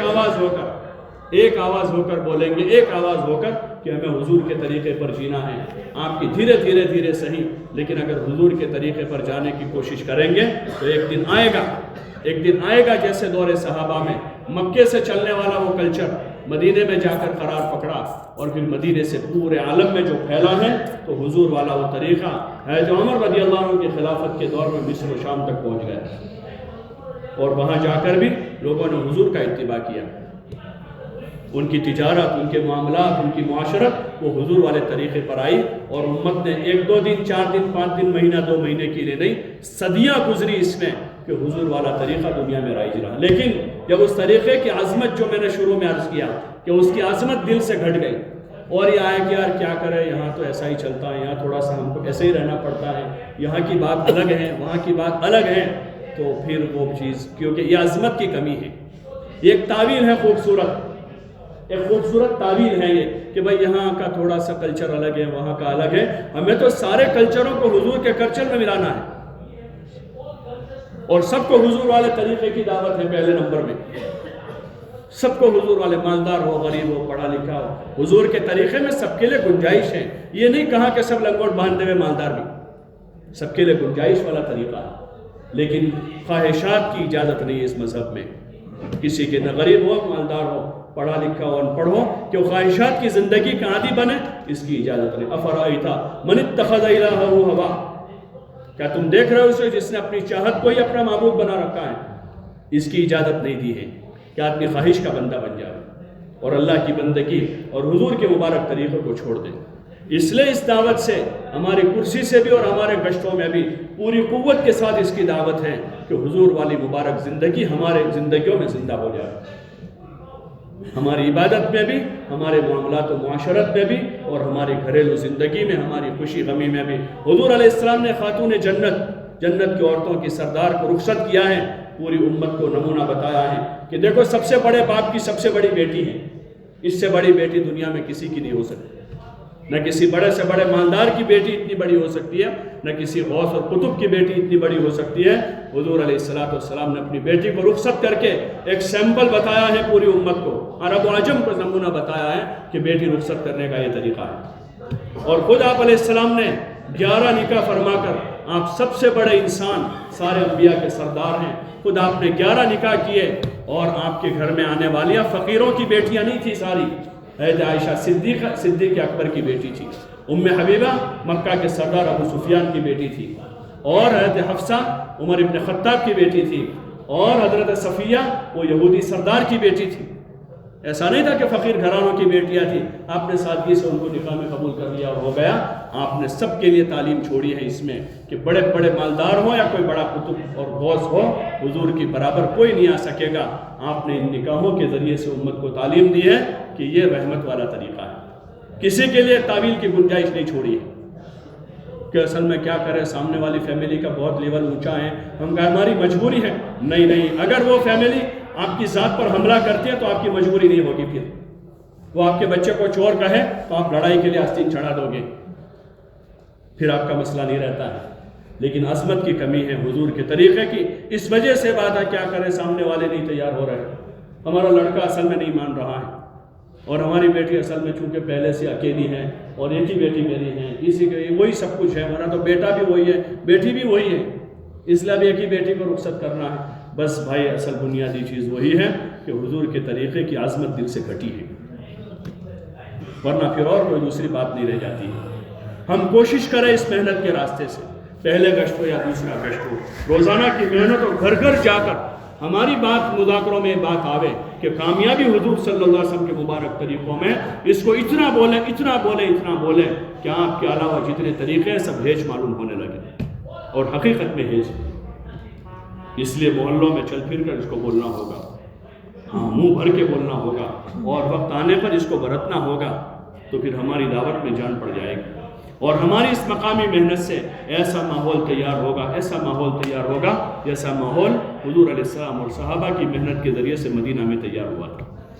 لوگوں میں دینی جذبات بنے، علم کا شوق بڑھا، مردوں میں عورتوں میں دین آیا، بچوں میں دین آیا، اور ایک پاکیزہ معاشرہ تیار ہوا. اور پھر وہاں سے وہ ماحول دنیا میں گیا، مصر اور شام تک گیا، اور ہندوستان تک آیا، اور یورپ اور امریکہ تک گیا، افریقہ میں گیا، اور وہاں ایسے مؤثر بنے زمانے پر، ایسے مؤثر بنے زمانے پر کہ انہوں نے لوگوں کی زبانیں بدل دی. یہ افریقہ میں جو عربی چلتی ہے، جتنے مصر اور ادھر لیبیا، موریٹانیہ اور یہ سب جگہ پر، وہ ان کی اصل زبان تھوڑی ہے، وہ ان کی زبان نہیں ہے، ان کی مقامی زبانیں تھیں. لیکن صحابہ کی محنت سے جہاں جہاں اسلام پھیلا ہے، تو صرف انہوں نے کلمہ نہیں پڑھا عربی میں، بلکہ ان کا پورا کلچر ان کے جیسا ہو گیا، صحابہ جیسا، اور ان کی زبانیں تک بدل گئی. اتنے مؤثر ہوئے زمانے پر. اس دعوت میں ایسی طاقت ہے. اللہ کا فضل ہے کہ جس درجے کی عظیمت کے ساتھ ہم چلے دنیا میں، دیکھو آج بھی کہ یورپ امریکہ میں گشت شروع ہو گئے. یورپ امریکہ میں لوگ اس لباس میں آ گئے جہاں ایک زمانہ تھا کہ وہاں کا اچھا خاصا دیندار نیک آدمی افریقہ میں اور امریکہ میں اترتا تھا، 2-5 دن میں وہ کلین شیو ہو جاتا تھا، اس کی ٹوپی اتر کر جیب میں چلی جاتی تھی، ٹائی کوٹ پہن لیتا تھا. آج اس امریکہ میں پلنے والا بچہ جو ہے اسلامی لباس کے ساتھ قرآن کو حفظ کر رہا ہے. کہ جتنی دعوت ہم نے اٹھائی ہے وہ چل پڑی ہے. اگر ہم پوری قوت کے ساتھ حضور والی بات کو پیش کریں گے، اللہ نے دعوت میں طاقت رکھی ہے، انشاءاللہ اس بات کو خدا اپنے فضل سے چلائے گا. اس لیے آپ حضرات طے کریں انشاءاللہ کہ مقامی اس کام کو ہم باچو اعمال کو طبقات میں جو محنت میں نے عرض کی کہ یہ جو مختلف طبقات ہیں وہ اور مستورات کے لائن کا کافی مذاکرہ رات کو ہوا ہے، اس کام کو اہمیت دے کر ہم اپنی جیسے عمومی خروج کریں گے اپنی مستورات کے ساتھ بھی 3 دن لگاوے اور آگے بڑھے، عشرے لگاوے اور آگے بڑھے، چلہ لگاوے اپنی عورتوں کے ساتھ، اور اپنی عورتوں کو صرف ہم دنیاوی کام کاج اور گھر کے کچن یعنی ہوم لیڈی بنا کر نہ چھوڑیں۔ جیسے دنیا دار طبقے نے طے کیا کہ ہم کو صرف اس کو ہوم لیڈی نہیں بنانا ہے، اس کو ڈاکٹر انجینئر وکیل بنانا ہے، تو انہوں نے اس کو ڈاکٹر انجینئر وکیل بنا کر ہوسٹس بنا کر ہوا میں اڑا دیا ہے۔ ایسے ہمارے جذبات یہ ہو کہ ہم اپنے گھر کی عورتوں، اپنے بچیوں کو، اپنی پوتیوں نواسیوں کو اور اپنی بہوؤں کو جو ہے ازواج مطہرات اور صحابیات کا نمونہ بنائیں گے، ان کو اور اللہ کے دین کا علم اور عبادت کے عادی بنانے کے ساتھ ساتھ ہم ان کو دین کی دعوت کا ایسا ملکہ ان کے اندر پیدا کریں گے کہ اپنے گھروں میں رہتے ہوئے اللہ کے دین کی داعی بن کر زندگی گزاریں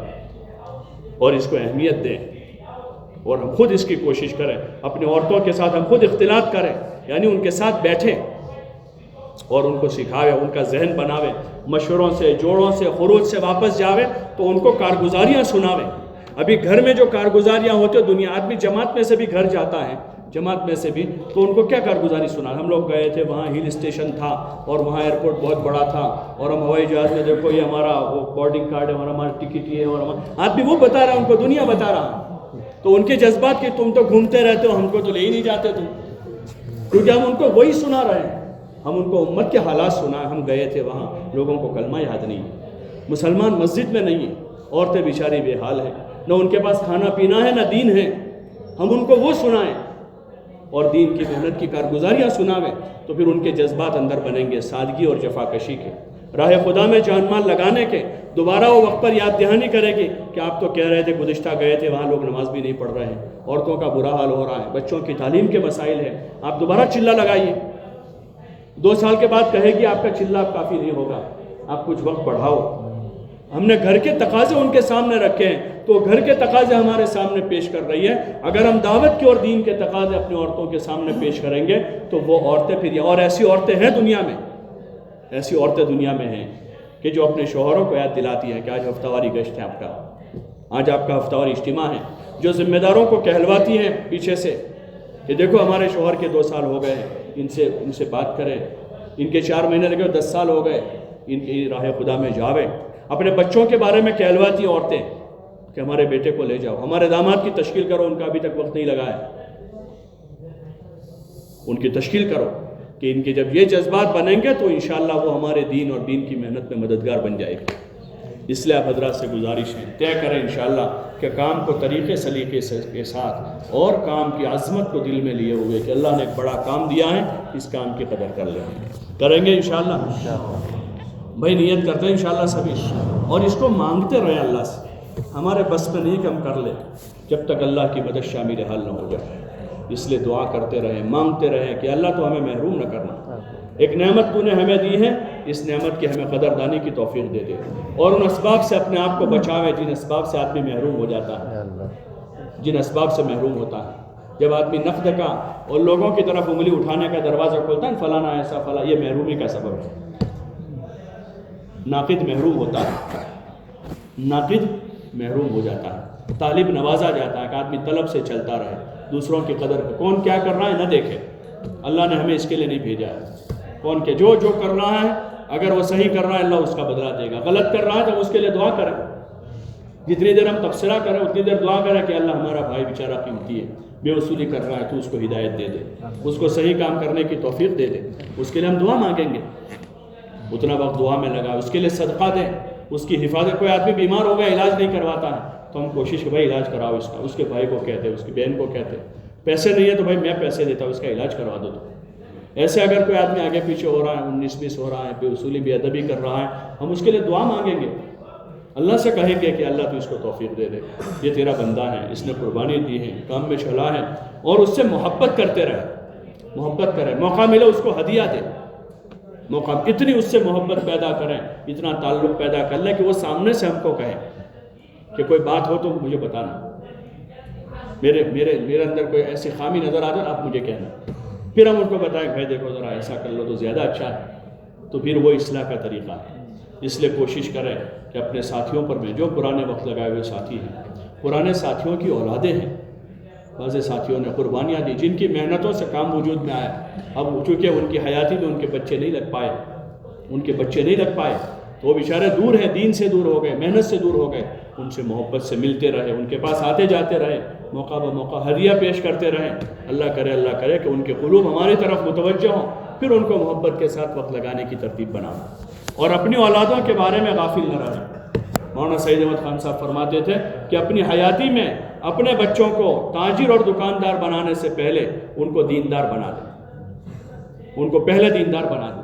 اور ان کو کام میں اپنی حیاتی میں لگا دیں، بلکہ کوشش یہ کریں کہ اب بڑھاپے میں بچے ہم سے آگے چل رہے ہو کام میں،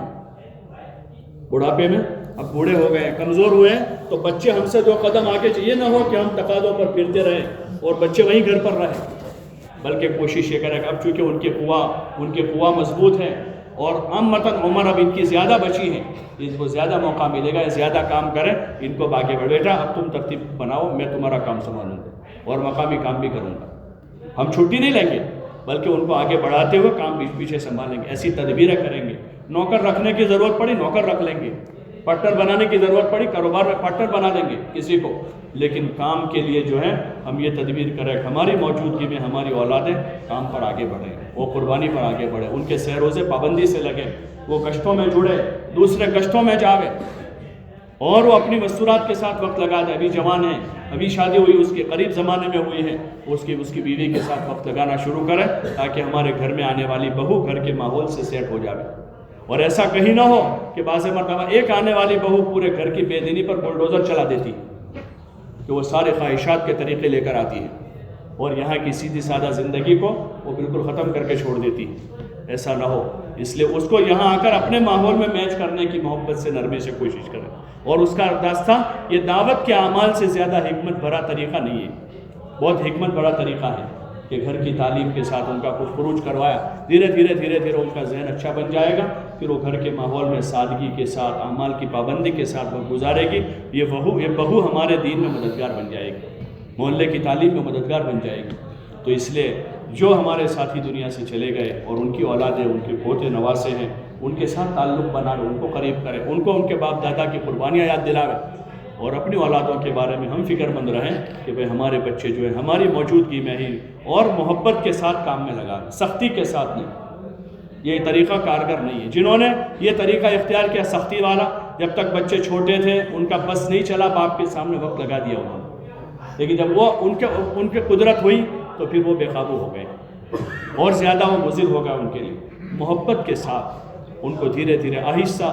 ایسا تدبیر کریں، ایسا طریقہ اختیار کریں کہ محبت کے ساتھ ان کے دلوں میں کام کی عظمت بٹھا دیں اور ان کے دلوں میں دین کی عظمت بٹھا دیں، حضور علیہ السلام کے اور صحابہ کے طریقے کی عظمت بٹھا دیں، تو انشاءاللہ اللہ کی ذات سے امید ہے یہ اولاد اپنے آپ چل پڑے گی۔ اور پھر ان کے لیے دعائیں کریں۔ جب بچہ بیمار ہو جاتا ہے باپ کتنی دعا کرتا ہے، ارے کرتا ہے کسی کے بچے کو کینسر ہو گیا، اللہ نہ کرے، کتنی دعا مانگتا ہے، کتنا صدقہ دیتا ہے اور کتنوں سے دعا کرواتا ہے، لیکن بچے میں بے دینی ہے تو ہم خود سوچیں اس بے دین بچے کے لیے ہم کتنی دعا کرتے ہیں، حالانکہ باپ کی دعا سیدھی عرش پر ٹکراتی ہے۔ اپنے بچیوں کے لیے دعائیں مانگے، ہوئے گڑ گڑاوے اللہ کے سامنے، تو انشاءاللہ اللہ کی ذات سے امید ہے اللہ پاک ان کی تربیت کر دے گا، اور پھر دعا، اپنی محنت اور دعا یہی ہمارے بس میں ہے، ہم اس میں کمی نہ کریں تو پھر انشاءاللہ اللہ پاک تربیت کرنے والا اللہ ہی ہے، وہ بہترین تربیت کرے گا، بہترین تربیت کرنے والا اللہ۔ تو اس لیے پھر دعا مانگ کر صدقہ دے کر اپنے بچوں کو بھی دین اور دین کی محنت کی طرف متوجہ کریں گے انشاءاللہ، بھائی کریں گے انشاءاللہ۔ اللہ پاک ہم سب کو اس کی توفیق دے اور اپنی قربانیوں کو بڑھاوے، اپنی قربانیوں کو بڑھاوے۔ یہ ایک سطح پر رہنے سے کام نہیں چلتا، ایک سطح پر آدمی رہ نہیں پاتا، دھیرے دھیرے نیچے آ جاتا ہے۔ پارا ہوتا ہے نا، پارا کیا کہتے ہیں انگریزی میں، وہ تھرمامیٹر میں ہوتا ہے نا پارا، مرکیوری جو ہے اس کو گرمی ملے تو اوپر جاتا ہے اور پھر ٹھنڈک ملے تو نیچے، بیچ میں اس کا کوئی قرار ہے، کوئی قرار بیچ میں؟ تو آپ اندر ڈالو کہ منہ میں گرم ہوا، اس کو ٹیمپریچر 99 100 تو ایک دم اوپر 100 پر چلا گیا، 101 102 103 پر گیا، لیکن جیسے آپ نے اس کو باہر نکال کے پانی میں رکھ دیا تو بالکل نیچے۔ ایسے یہ دعوت میں قرار نہیں ہے، یا تو آدمی نیچے آئے گا، یا اگر آدمی قربانی کی سطح بڑھا رہا ہے تو بھائی چلے سے 4 مہینے پر آیا، 2.5 گھنٹے سے 8 گھنٹے پر آیا، 6 روزے سے 8-10 دن پر آ گیا تو اوپر جائے گا، اور اگر وہ نہیں جا رہا ہے اوپر تو پھر فطرت آدمی کی ہے کہ وہ نیچے جائے گا۔ تو اس لیے خود ہی تدبیریں کرے آگے بڑھنے کی، آگے جانے کی، دعائیں کرے، اس کو روٹین نہ بنا دے بلکہ اس میں جان پیدا کر کے آگے کا اللہ سے مانگے اور دن بدن آگے بڑھنے کی کوشش کریں گے انشاءاللہ۔ تو اس میں سے کون کون نیت کرتا ہے ہر سال انشاءاللہ 4 مہینے لگائیں گے؟ ذرا برابر کرو نا اس کے اوپر، اللہ نے اتنا بڑا ہاتھ دیا، اتنا سب اونچا کرنا، اللہ سب کے لیے آسان فرمائے۔ اور کون طے کرتا ہے کہ انشاءاللہ 2.5 گھنٹے سے زائد 3 4 5 6 7 جس کو جیسا موقع ہے انشاءاللہ آگے بڑھ کے وقت لگائیں گے، 2.5 گھنٹے سے اوپر جائیں گے، اللہ سب کے لیے آسان کرے۔ اور طے کرے کہ 3 دن سے اب اوپر جاؤ، 10 دن تک کا کہاں، ابھی اتنی ہمت نہیں تو مہینے میں 2 سے روزہ لگا دیں، کہ 3 کے 6 تو ہو گئے،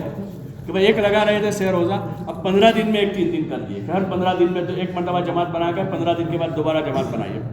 اور پھر دھیرے دھیرے پہنچتے آگے کہ اللہ پاک نے حالات کو بہت زیادہ سازگار کیا، گھر میں زیادہ ذمہ داریاں اب کم اور کم ہو گئی ہے، تو دھیرے دھیرے آدمی اور آگے بڑھے، 10 دن کر تو طے کرتے ہو انشاءاللہ۔ کون لگائے 1 سے زائد 3 دن کون لگائے گا؟ ہاں کرو، ہمت سے نیت کرو، گھبراؤ مت۔ یہ 1 مرتبہ کون لے جاتا ہے؟ بولو نا بھائی، بہت سے ساتھی وہ ہیں جو 1 مرتبہ بھی ان کو کہتے کہ میرے پاس ٹائم نہیں،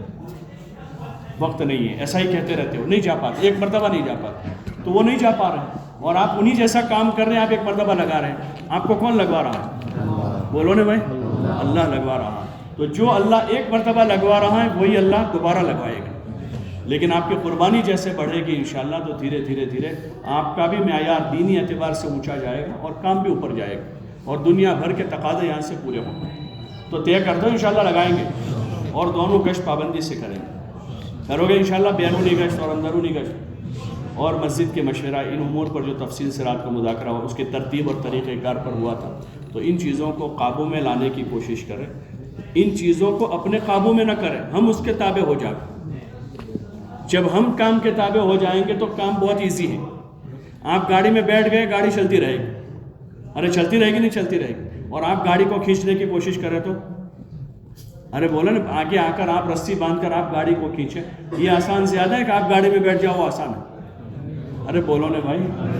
تو آپ کام کو کھینچنے کی کوشش کرو گے تو نہیں چلے گا، تھک جاؤ گے،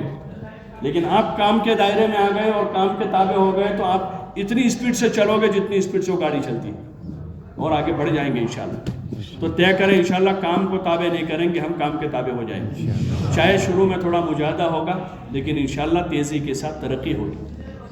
کرو گے انشاءاللہ۔ اور ذمہ دار حضرات کسی موقع پر ابھی جو مجلس سے ہوگی اس میں اپنا سہ روزے کا ہفتہ، اپنے 2.5 گھنٹے کا وقت